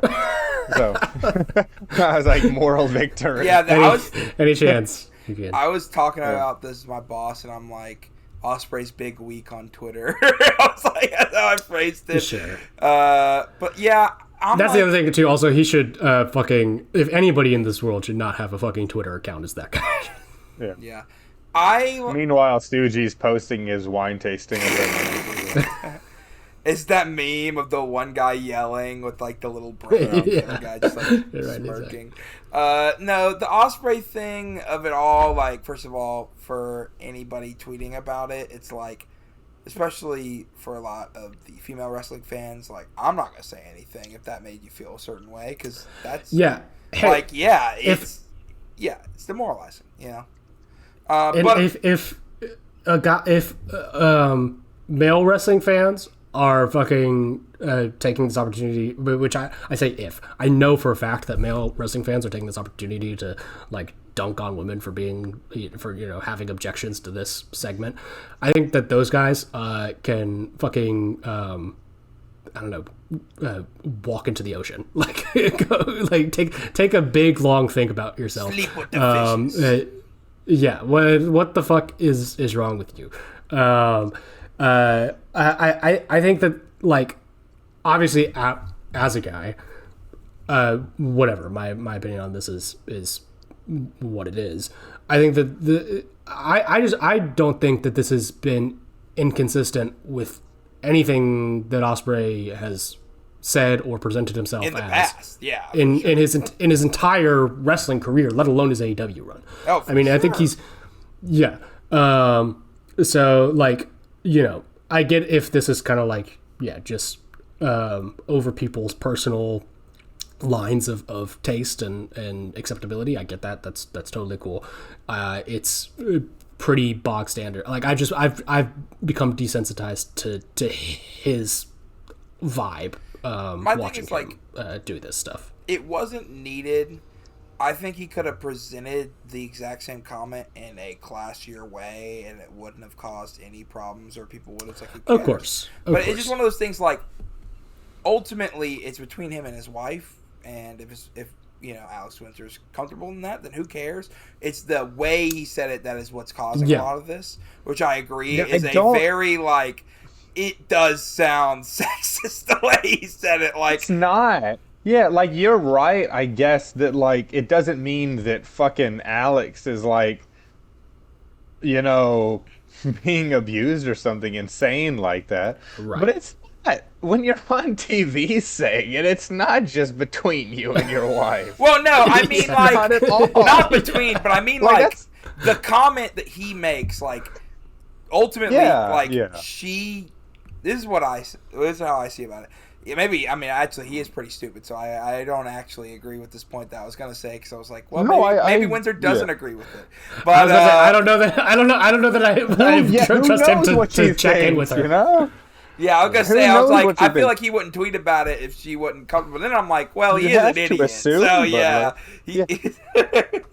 We have no idea, like, and even if that were true, like, I hate it when people say stuff like that. I hate it when people say stuff like that about, especially, like, sexist stuff and reductive stuff about fucking women. It's so stupid, but because, like, it doesn't. She is a non-factor. It's about the fact that he got up in front of 10,000 people and in front of millions of people on TV and said something reductive about another women's wrestler on the roster.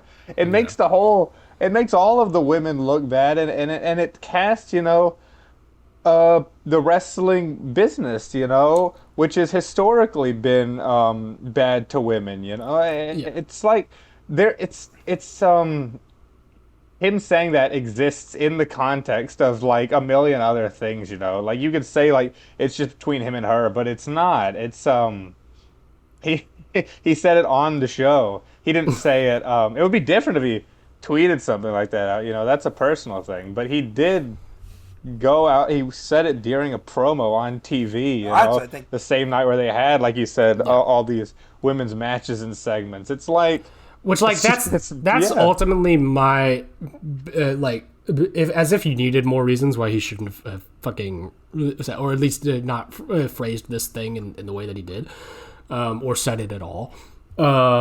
I've seen everybody and their mother talking about this Will Ospreay promo, and nobody talking about this fucking incredible Mercedes and Hazuki match that I just spent like a good couple of minutes trying to talk up and tell everybody why it was great. Imagine, you could so easily imagine going back to the 2000s and ruthless aggression in WWE and all the just, like, abhorrent shit that it's a false equivalency, obviously. This is not that bad. But that's just a dumb argument, because you could be like, oh, well, like, fucking Maria Kanellis or whoever was like, she agreed to being, she was, like, okay with acting that way, on TV, being portrayed like that.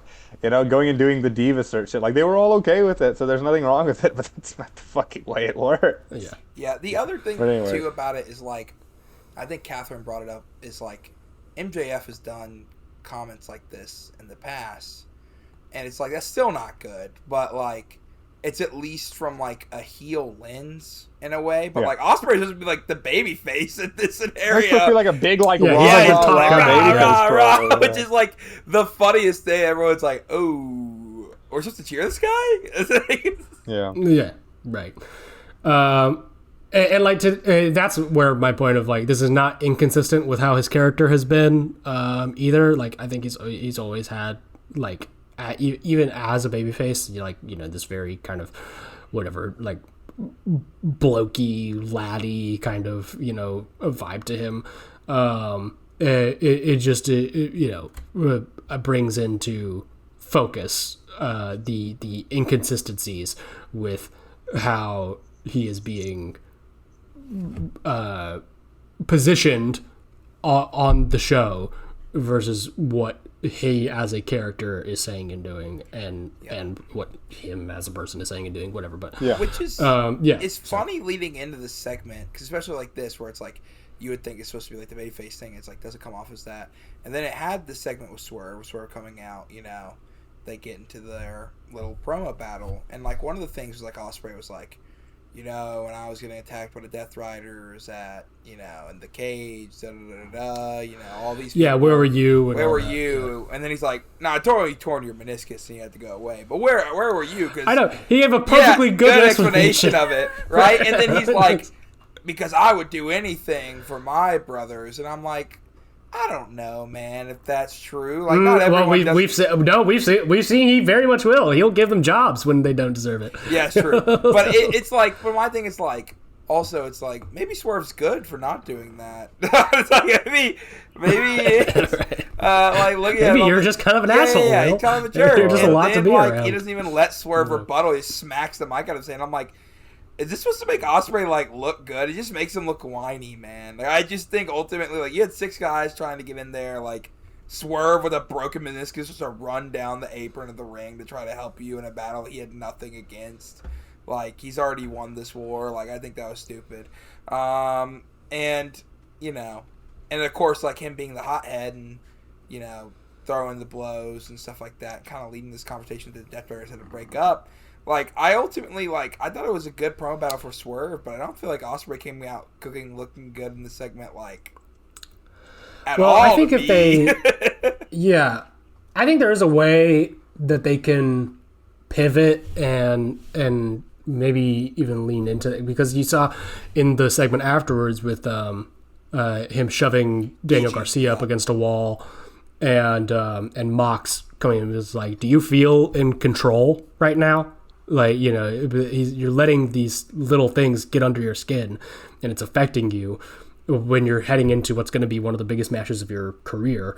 Like, you know, they can, I think, lean into the, you know, impulsive, hot-headed nature of Ospreay as a character flaw that he needs to fix going into his you know, journey, presumably to the world title. And, you know, that could be compelling, maybe. But you know, they I don't know how they're going to play it, if they're going to play it at all. But that is a seed that I guess they planted with that Death Riders segment afterwards. Which leave it to John Moxley once again to clean up other people's mistakes in this goddamn company. Real. Yeah, and then your main event for Dynamite, a little preview of Forbidden Door here with a team MJF and the Don Callis family versus the conglomeration with special guest stars Darby Allin, speaking of people that women have good reason to maybe feel uncomfortable with, and Konosuke Takeshita. Although Takeshita has been palling around with the conglomeration for a little while now, and so he maybe can just be considered a full-time glommer at this point. But so obviously we had the big difference here being that there is not a steel cage involved in this particular match. But I still think this was weird to do this here. I liked the match fine enough. I thought it was a big, stupid, you know, everybody get your shit in, you know, multi-man tag, which like is always a good time just visually for me. But I still do not for the life of me understand basically giving your pay-per-view match for on your big not go home show, but close to your go home show. You know, and even the post-match angle was not, I think, big enough to really justify it. Yeah. You know, it is a pretty basic, like, you know, MJF and Don Callis beat down on Briscoe.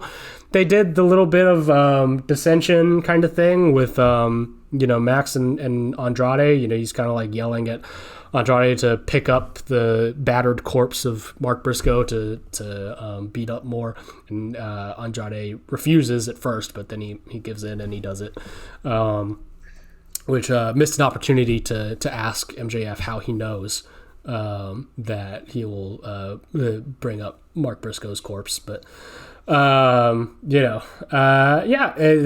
they hit the Diamond Ring. MJF is talking shit, and that's your go home for Dynamite there.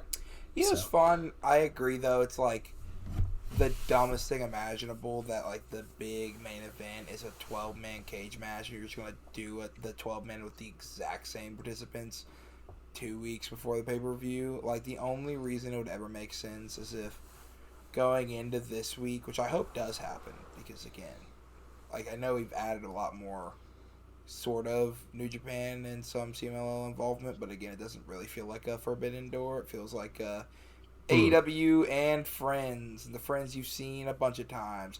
And like, that's one of my things we'll get into before we get into predictions, but like, beat down more of these conglomeration guys. Be like, Mark Briscoe doesn't have any friends.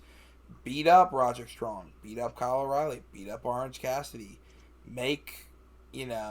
We have to get those people to come in and help out. Like, get a Mascara Dorada and get all these people that would be interesting to see. Right. Or, who could come from New Japan? Yeah, this is like the prime opportunity to bring in your, promotional partners. If ever there was a match on this card for it, and like, it's what they did last year. Yeah, so it's again like Takeshita can bring in some Hantai guys, or you can. There's so many things that they could do that are more interesting than what they're doing.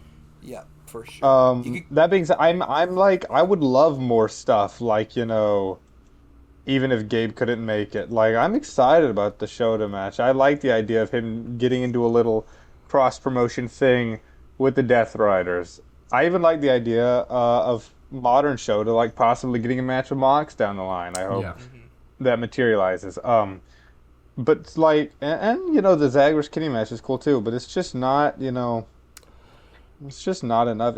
I think ultimately it comes down to the fact that Forbidden Door just is an AEW promoted show. Like, they are the ones responsible for putting this thing together, and it has become increasingly clear, I think, that their main partner in New Japan and their other partners, Stardom and CMLL, are not going to take the time to build on their side for this thing to the degree to where they could have every match be a huge, promotion versus promotion thing.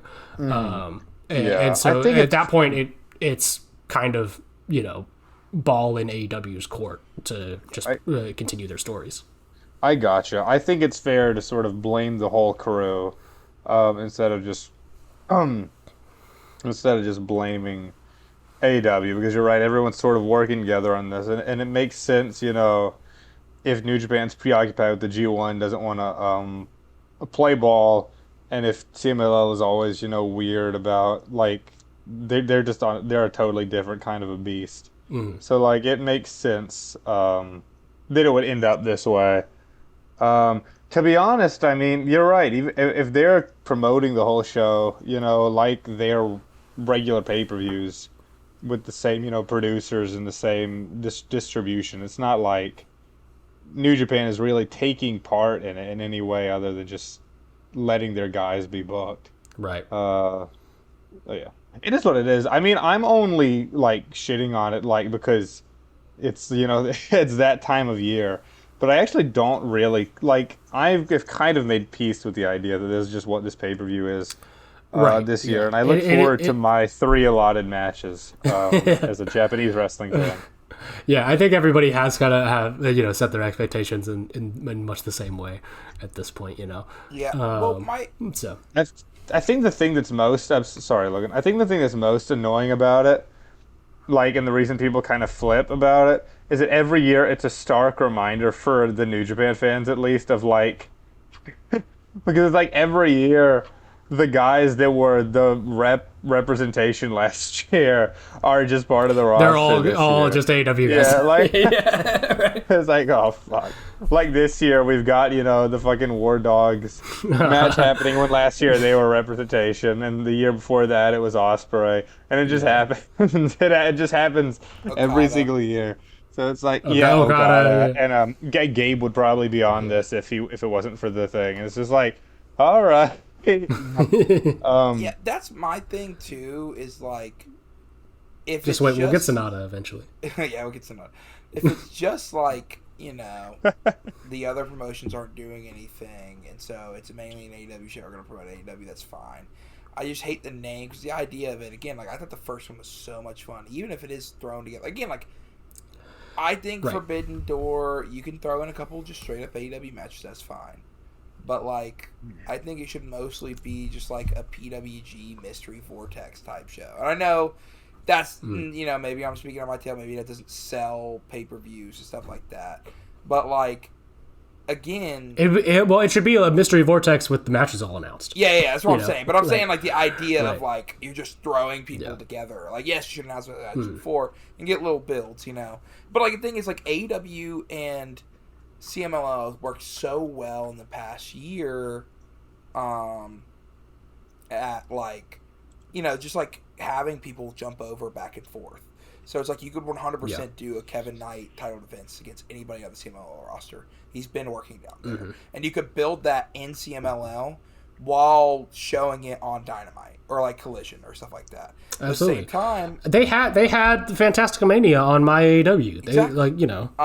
And, like, at the same time, you could have an AEW guy hop over at Dominion and, like, kind of like how Gabe did for Shota, and, like, that Pack Attack Shota after the bell and stuff like that, and have this, like, the cross, like, invasion thing where it's like each roster are invading the other people. And I understand it's hard to send big rosters, especially when you're doing tours and stuff like that. But it's like, you don't have to send a guy every single week. It's just like one date, or other things. Main thing is, like, the main problem I have is, like, the New Japan involvement, especially. Because, like, CMLL involvement sucks, but also it's like, I see a lot of these guys on AEW TV regularly enough that I'm not, like, butthurt on them not being on the show. Especially since Forbidden Door was always built to be New Japan versus AEW. Like, the fact that we don't have any juniors on the show is ludicrous. Like, Despy should be on the show, Even if you don't want to see him, like, he's interacted with so many of these guys anyway. Like, if it's a straight up, like, Tony Khan just doesn't watch New Japan anymore and doesn't like any of these guys, that sucks. Like, sometimes you just build this for the American audience through the pay-per-view. You have a really good match, and these guys will latch onto it, and it'll help your other fellow man. Like, it'll help New Japan get the audience. Like, throw Bolton Oleg on a card, man. Give him, John Moxley or something. He's not going to lose his shine losing to him. Or let him have a match where he just beasts. I'm not saying, like, throw Aaron Wolf out there and have him lose, or throw Aaron Wolf or stuff. But, like, Bolton should be on this card. Someone like a Bolton. Someone like, throw Taichi. What's Taichi doing right now? Obviously everybody's been... Not the G1, I'll tell you that. Not the G1, Everyone's been clamoring for the Knockout Brothers. Oh my god, perfect.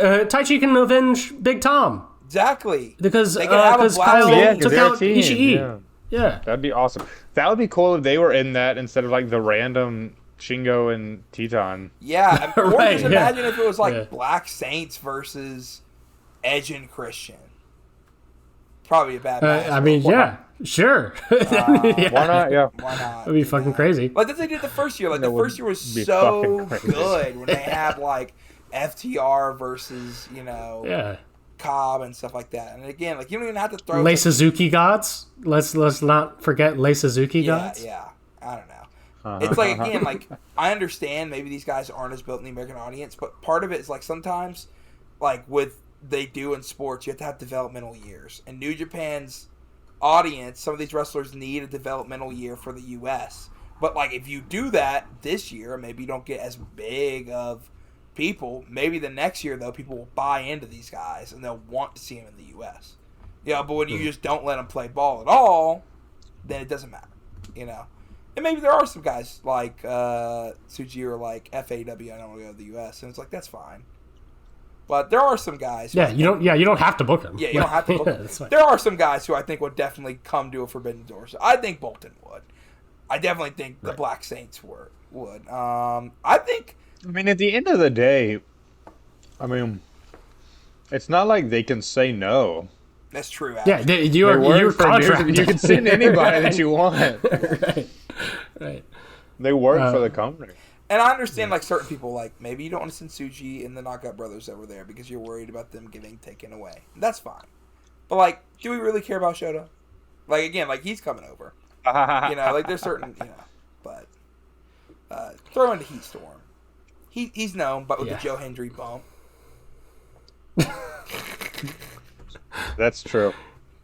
But, yeah. Big Joya guy over here. Big in the States. Yeah.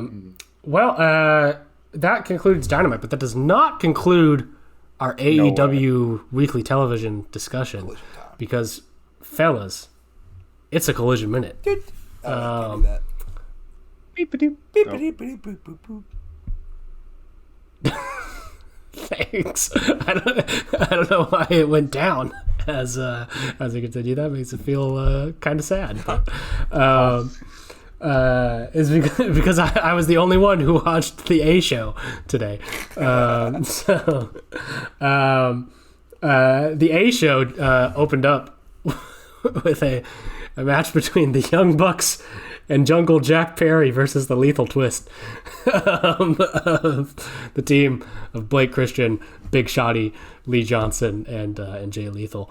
That was fine. Then Chris Statlander and Mina Shirakawa had a little promo segment before their match for the Survival of the Fittest TBS title qualifiers later on, and Harley Cameron said that she wanted them to have a good clean fight because they're both friends of Harley Cameron, and she told them to shake, and then they shook hands, and Harley was like, oh, that's I thought that we were going to do another kind of shaking because Harley and Mina shake other things.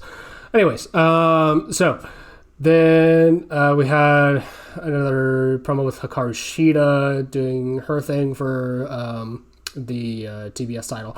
She ended this off with a horrible send-off. She said, after Survival of the Fittest, TBS will stand for the best is Shida, which that's TBIS. I don't... Hikaru, buddy, we gotta workshop these a little bit more, okay? The I is silent. Yeah, Tibus. Tibus. But then we got into that survival of the fittest qualifier with Statlander and Mina. This was not very good, I don't think. God bless her, Mina Shirakawa. I don't know why she has gotten a lot like slower, like not in terms of like the moves that she does, but her reactions to moves I think have gotten kind of like laggy. I don't know why that is.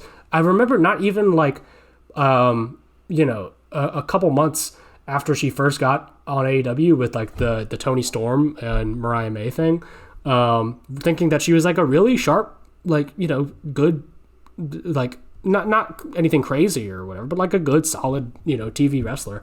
But for whatever reason, since she's been signed, it feels like, I don't know, her like instincts have been diminishing, which is weird. But the Big Stat rolled up Shirakawa for the victory here, which I also thought was weird. I didn't think you can just have her hit Saturday Night Fever and just be done with it. Like, I don't know why we're protecting Mina in this when she's up against a former women's world champion. But then of course this means that Statlander joins Shida who she was involved in that god awful storyline with earlier, and Persephone so far for the survival of the fittest. We get a little Bang Bang Gang video where they are promoting their spay and neuter center for lost dogs. I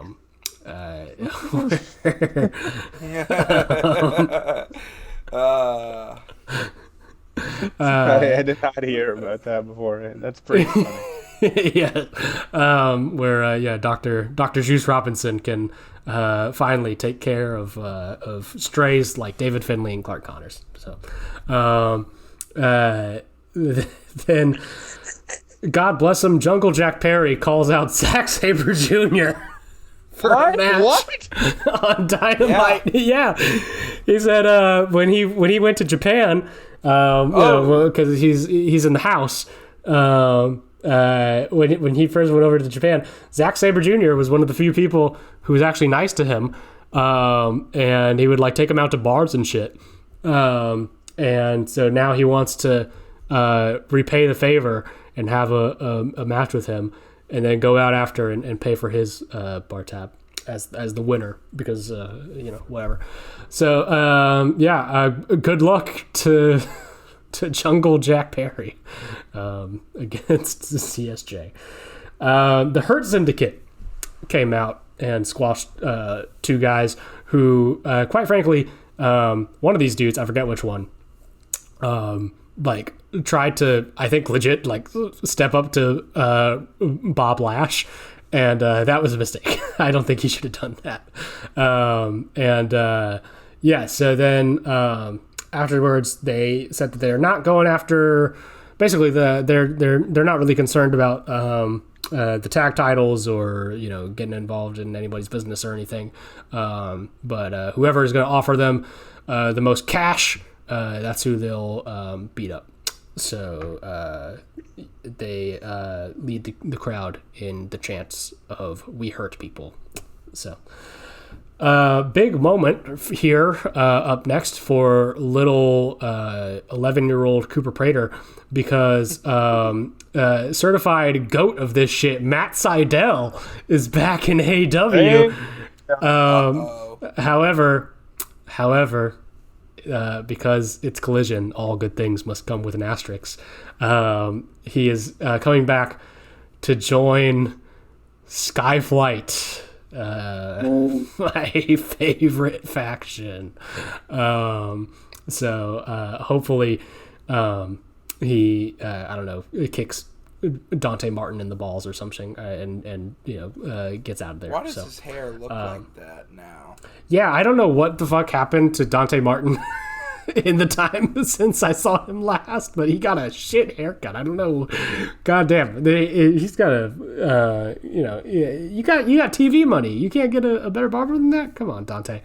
But then we had Nigel McGuinness bringing out Tommaso Ciampa, and then Jericho comes out, and then they brawl, and Jericho gets all bloody, and then Jericho cuts a promo saying that he's going to beat Tommaso Ciampa at some time in the future.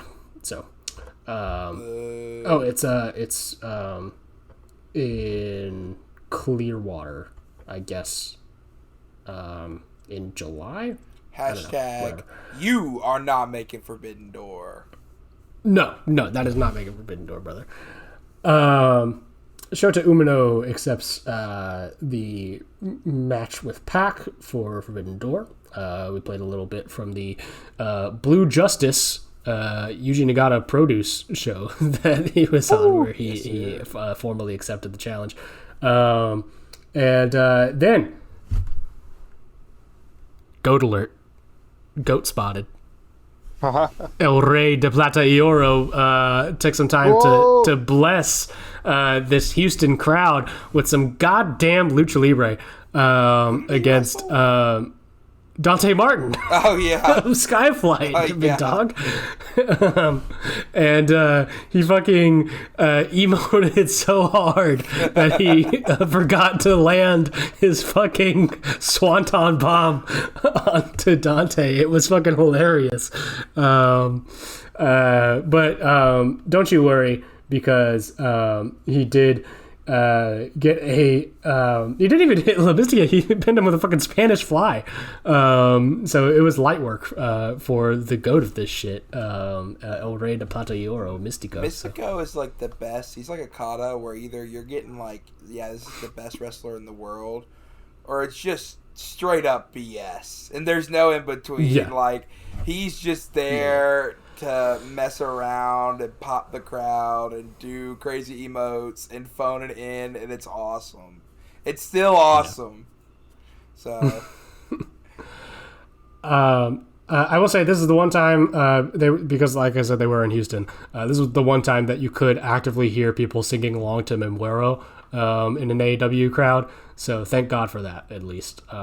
It doesn't work anywhere else really, except in Texas for them. Don't worry, brother. It's gonna work in the UK, and you're gonna be there.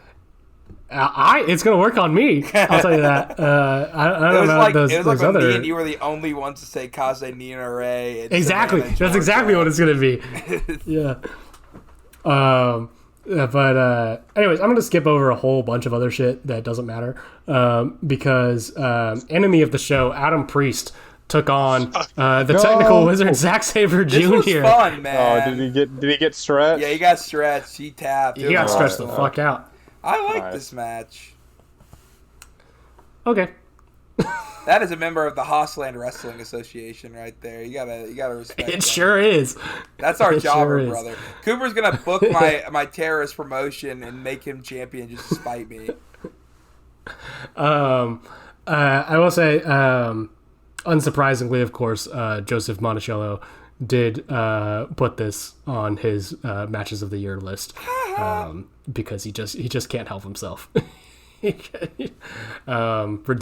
Ridiculous, I say. It was good though. It was a good match because Zach did stretch that fucker out. And war damn. That's what I say. Then your main event for Collision was the semifinal match between Maya World and Athena in the next stage of this story that they've been telling and building up, I think, quite well over the past couple of shows. And this was really, really fucking good. I'm like questioning whether it leans on match of the year territory for me. I'm right now. I'm not quite there on it, but it is really, really good. Better than their ROH match from earlier in the year. I think that is for sure, and that was a good match too. But and most of that hinges on the choice of finish here, because in perhaps a bit of a surprise again, Maya World pins Athena and moves on to the finals of the Owen, which I think is a really good example of just like striking while the iron's hot here. If they did move forward with Athena like that it still would have been a good match. Like Athena versus Mercedes, it would be a great match on pay-per-view, especially. They had a really good one on TV, I think during last year's Owen, but this is, I think, a way more interesting. I mean, I do not think Maya World is going to win the whole Owen Cup and go on to Wembley. I don't think that's going to happen. But it's a first time matchup. I think it's a big, huge showcase for her. That she has to have. She's working with, as I mentioned previously, I think the best women's wrestler in the world. I don't know how anybody can look at that and not make it appointment viewing for themselves. So, big things happening for Maya. That's it. That is Collision's done. Well, I did like to set up. I'm sorry, I blanked out for a second. I got caught in when you said Joseph Monticello liked this match. I was like, I hadn't seen a Monticello tweet in a long time, so other than to see what he gave this rating, and then I got stuck on Calvin Tankman versus. They're running Calvin Tankman and Mad Dog in GCW. And Mad Dog. That's crazy. I need to fucking watch it, man. That's absurd. The Mad Bastards are going to draw me back in after that dog shit Atlanta show. The fact that is GCW now is like, that's how bad of times we are, that like they can get good guys now again, you know. They should rot. I watched that promotion die. That's brother. actually rare. They're just literally, that's one of the smartest things you've ever said. They're heating up DPW's nachos, and the problem is it's going to work for me. It's going to work. But sorry, it is really. I did watch this Maya Worthia match, and it was very good, and I'm so pumped that Maya got the win. I am kind of sad that we don't get to see another like actual like. Maybe they would give like 25 minutes to Mercedes Athena, but also it's like, I think this is the fresher match, and I think you should build up new stars and reward people, and I think Maya's going to come out of this tournament with a lot more momentum, and I think she's going to take that title off of Athena. Knock on wood. Yeah. We say that 20 times, but, you know, we'll see. But moving on to the final segment of our show, which is Forbidden Door predictions. Now, at this time, not every match has been fully let out for Forbidden Door. We still have to wait for the last little qualifiers for the TBS title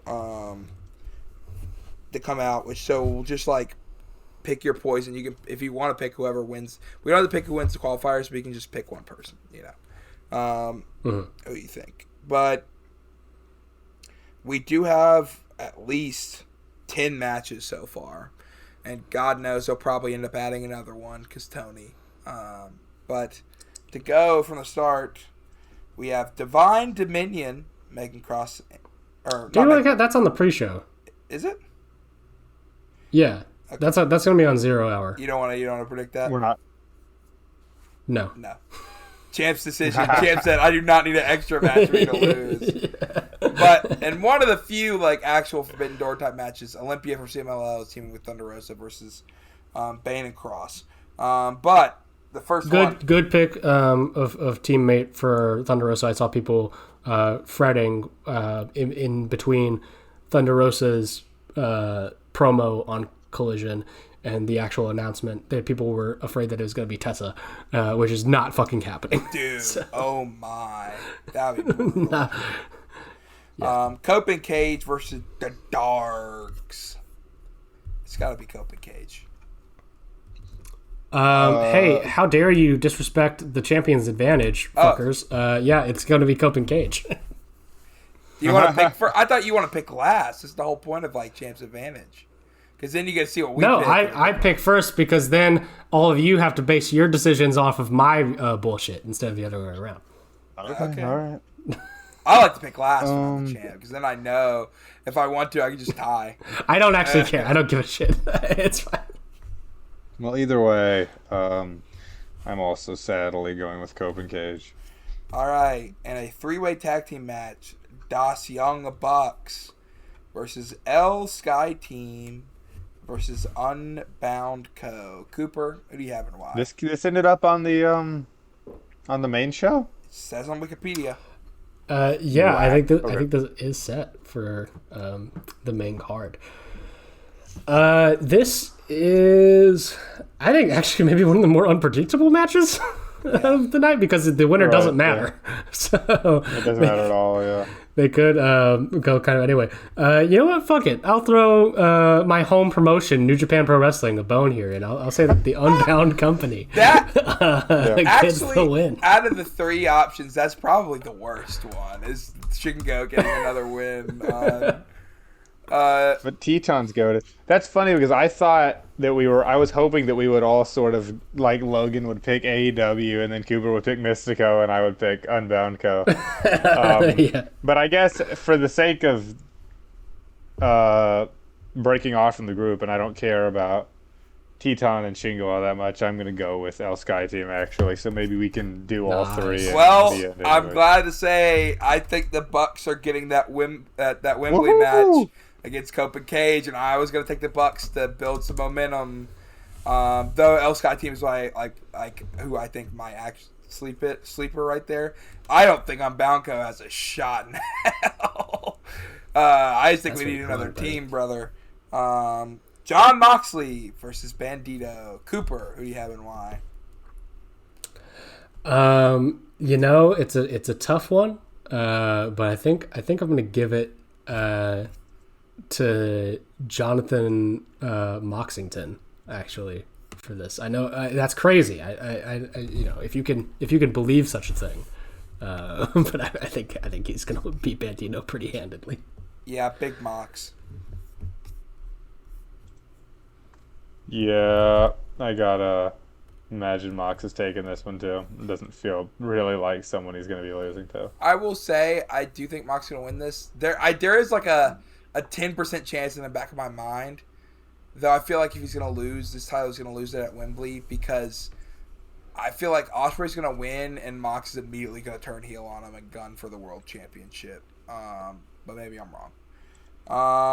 Shota Umino, Shooter himself, the new IWGP Global Heavyweight Champion in his first events, V1 versus the Bastard Bach. Cooper, who do you have and why? I'm gonna go big Shooter hours over here. It comes with the second chapter. It comes with whatever the other moves that he does, and yeah, it is V1, and I just cannot possibly fathom New Japan letting him lose here. So that would be something. Yeah, Umino is gonna get a really fun but easy V1 here. It's all just set up for this kid feud that we saw, and maybe, like I said, a future rematch with his old buddy Moxley. So I'll be looking forward to that. Gotta be Shooter. Moving on, Tekla versus SLK. Starlight Kid in her AEW debut for the Women's World Championship. Tara Okada probably in attendance. Go ahead, Cooper.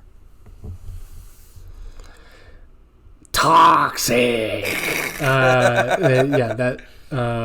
gonna be Tekla. She is going to, I think, if she is gonna be real for real about it, I think she's going to unmask Starlight Kid. Whoa. Not for real. I think she'll like hide in her face and all that sort of stuff, but she'll like take the mask off, and Tara Okada will dive in to try to protect the honor of Starlight Kid, and then he'll get beat up too. So. I'm also going with Tekla. She ain't losing before Wembley, brother. Jack? What? Sorry? Who do you have? I'm sorry. Tekla versus Starlight Kid, brother. Okay. Right. I was like, okay. I literally went he hates women. to Twitter to look up, and I don't. I was looking at shit about the Tekla versus SLK match, and I totally lost the plot about what we were talking about. I'm picky Tekla, even though I think it'd be goated if SLK was able to take this. Yeah, that's fair. Mercedes Moné versus Maya World for the Women's Owen Hart Cup Finals. Cooper. Did they not? I'm sorry. Didn't they used to have a pay-per-view where the Owen Hart Finals were supposed to finish? They move it every year. It depends. Or has it been every year? So, the first year they did it on TV. The second year they started the Owen at Forbidden Door, ended it before Wembley, and that was the year Bryan won. The third year Forbidden Door was after went All In Texas. So they did the finals at Double or Nothing, and this year they're doing the finals at Forbidden Door. So, But even they do the Continental Classic finals at World's End. yes, That's right? always at World's End. Yeah. always at World's End. Okay, cool. Okay. Cooper, who do you have and why? Well, I have been very much enjoying this My World story that they've been telling so far, but I do fear that it is going to come crumbling to an end at the hands of the CEO. Wembley tickets ain't looking so hot right now. Yeah, that's what I was gonna say. They don't have Yeah. the choice to be ballsy right now. I'll be honest. Yeah. Even though it'd be cool. Yeah. It'd be cool. I would love to see big underdog Maya World take this, and I think it's cool that she's gone on this run after filling in for Sari. But that does feel like a bit too far for her to beat Monet, especially Right. Monet coming back from the break. So I think this tournament was made, or this year, is to build Mercedes right back up, and that will be what ends up happening. So. The thing is, it would make sense with the final loss being that she doesn't win the Owen. But Wembley tickets ain't looking too hot, brother, and they need all the star power they can get. Jack, So, Yeah, what? it is so funny that you said that you think that this whole tournament is meant to build up Mercedes. She wasn't even announced in the initial brackets. Neither shit. of No, you're these right. two I did see women that. were in the first bracket. what's I've crazy actually is seen that. the reports Yeah, I were that forgot. Tony Storm was supposed to win, and then Tony got injured. So then they put Willow, Yeah. and it was probably going to be a Willow Cerie Willow had to- finals, Yep, and then yeah. both of them got injured, and now it's Mercedes That's and Maya. fucking funny. That is pretty fun. But yeah. Yeah, it's Sometimes wrestling be like this that. tournament has been like the most messed up tournament ever, dude. Yeah. Hey, it's better than the men's. I'll tell you that. Oh, though. for sure. Yeah. But yeah, I think Mercedes has to win because, brother, we need to move tickets. We need Cooper to be with at least 50,000 of his closest friends in Wembley. We're sitting I around got it. 30 I right got it. now, so you get those numbers up, brother. And the CEO is a draw. What can I say? As cool it would be to see like Maya get this like once in a lifetime run. She's just Tony ain't got that much confidence, brother. So Yeah.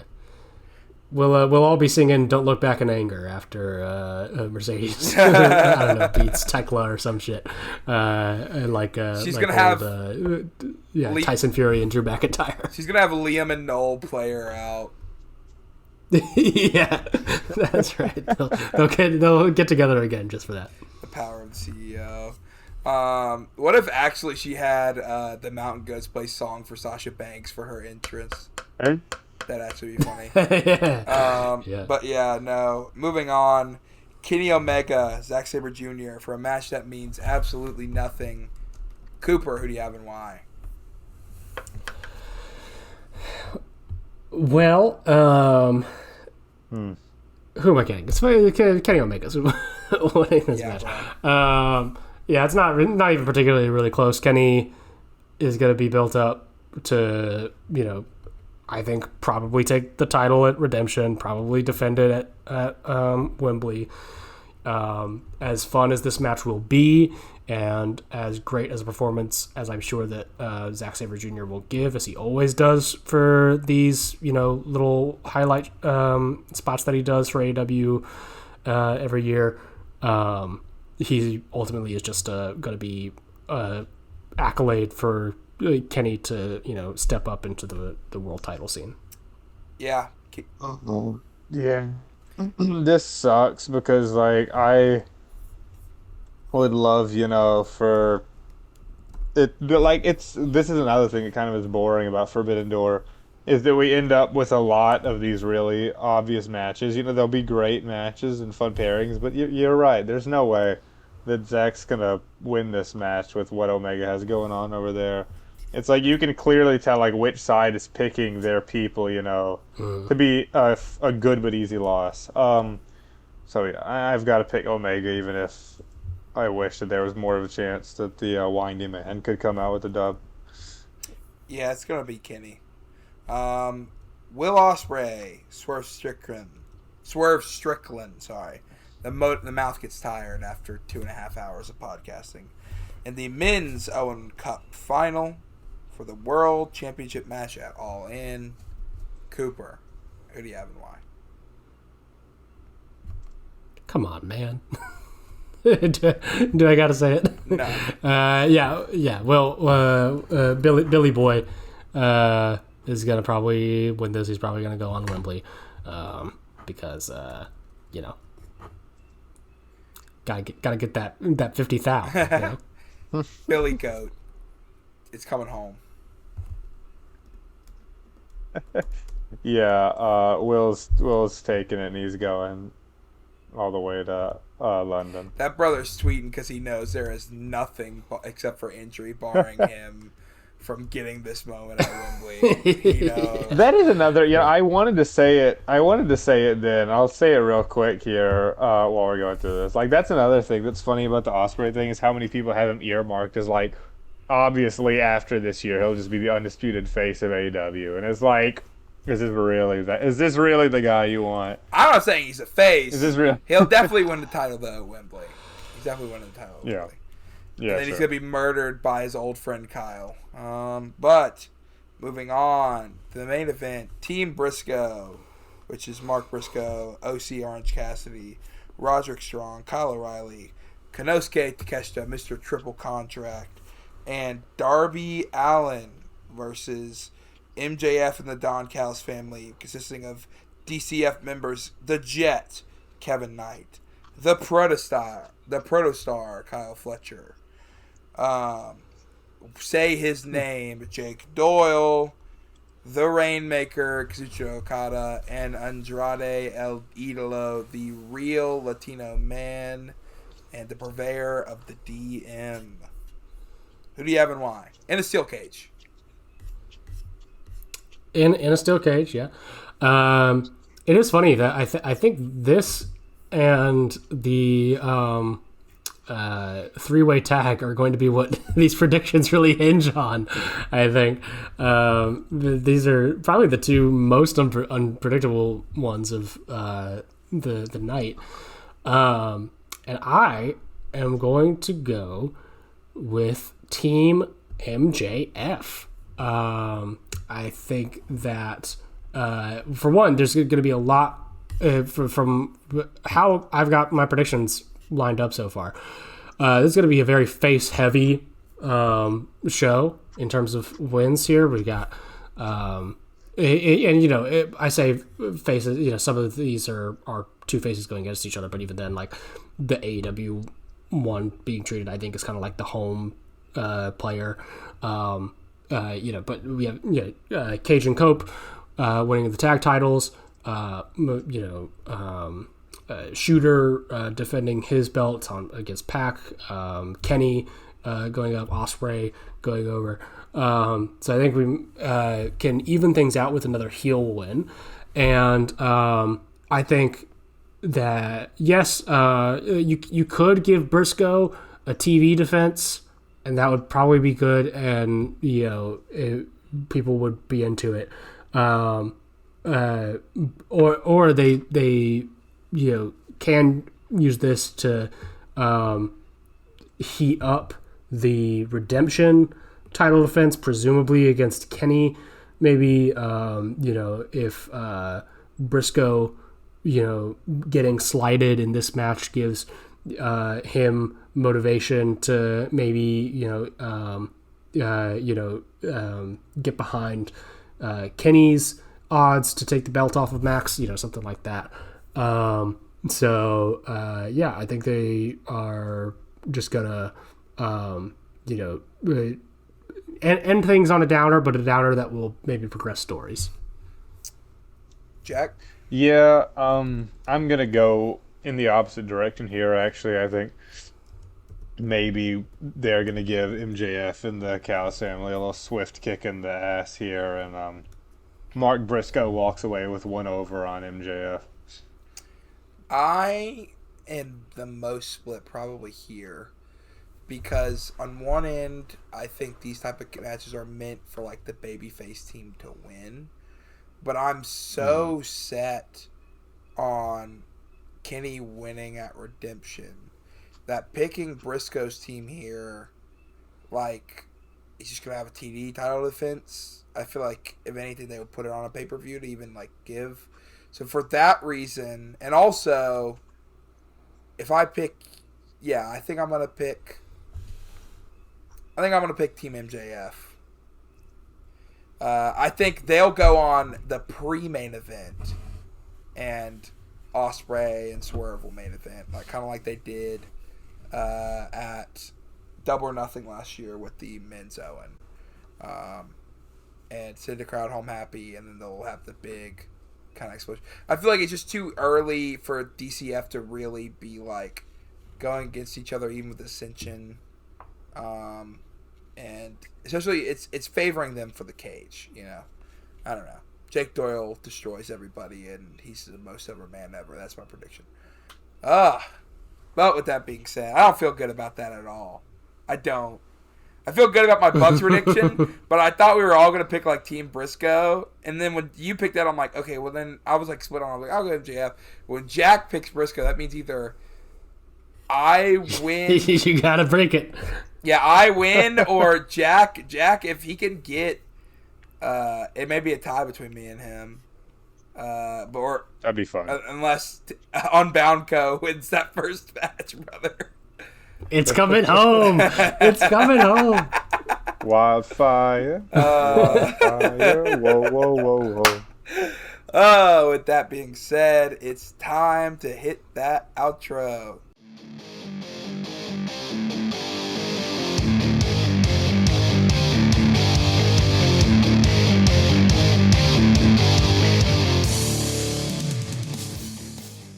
Thank you for listening to Strongest Style, a pro wrestling podcast. That has been it for us this week, but we will be back next week with another 2 to 3 hours of rousing wrestling content. If you want to follow us on social media, you can follow us at Strongest Style. You can follow Cooper at Nothing because he didn't have social media. You can follow me and Jack at me at By Logan Hurston, Jack at Average Darth. Cooper, since he doesn't have any social media, would you like to say any words of encouragement? Tune in next week to hear the thrilling results of the 2-on-1 handicap match. Me and the War Master Josh Barnett versus Bully Ray. That's what we should have mentioned during the news segment. You can find this podcast on any of your podcast players, Apple, Spotify, YouTube. And if you are listening on YouTube, please like and subscribe. Leave a comment. We appreciate those, especially if you're listening in India. We appreciate you the most. All right. We will see you guys later. For the final time before Forbidden Door, goodbye, mwah, and good night.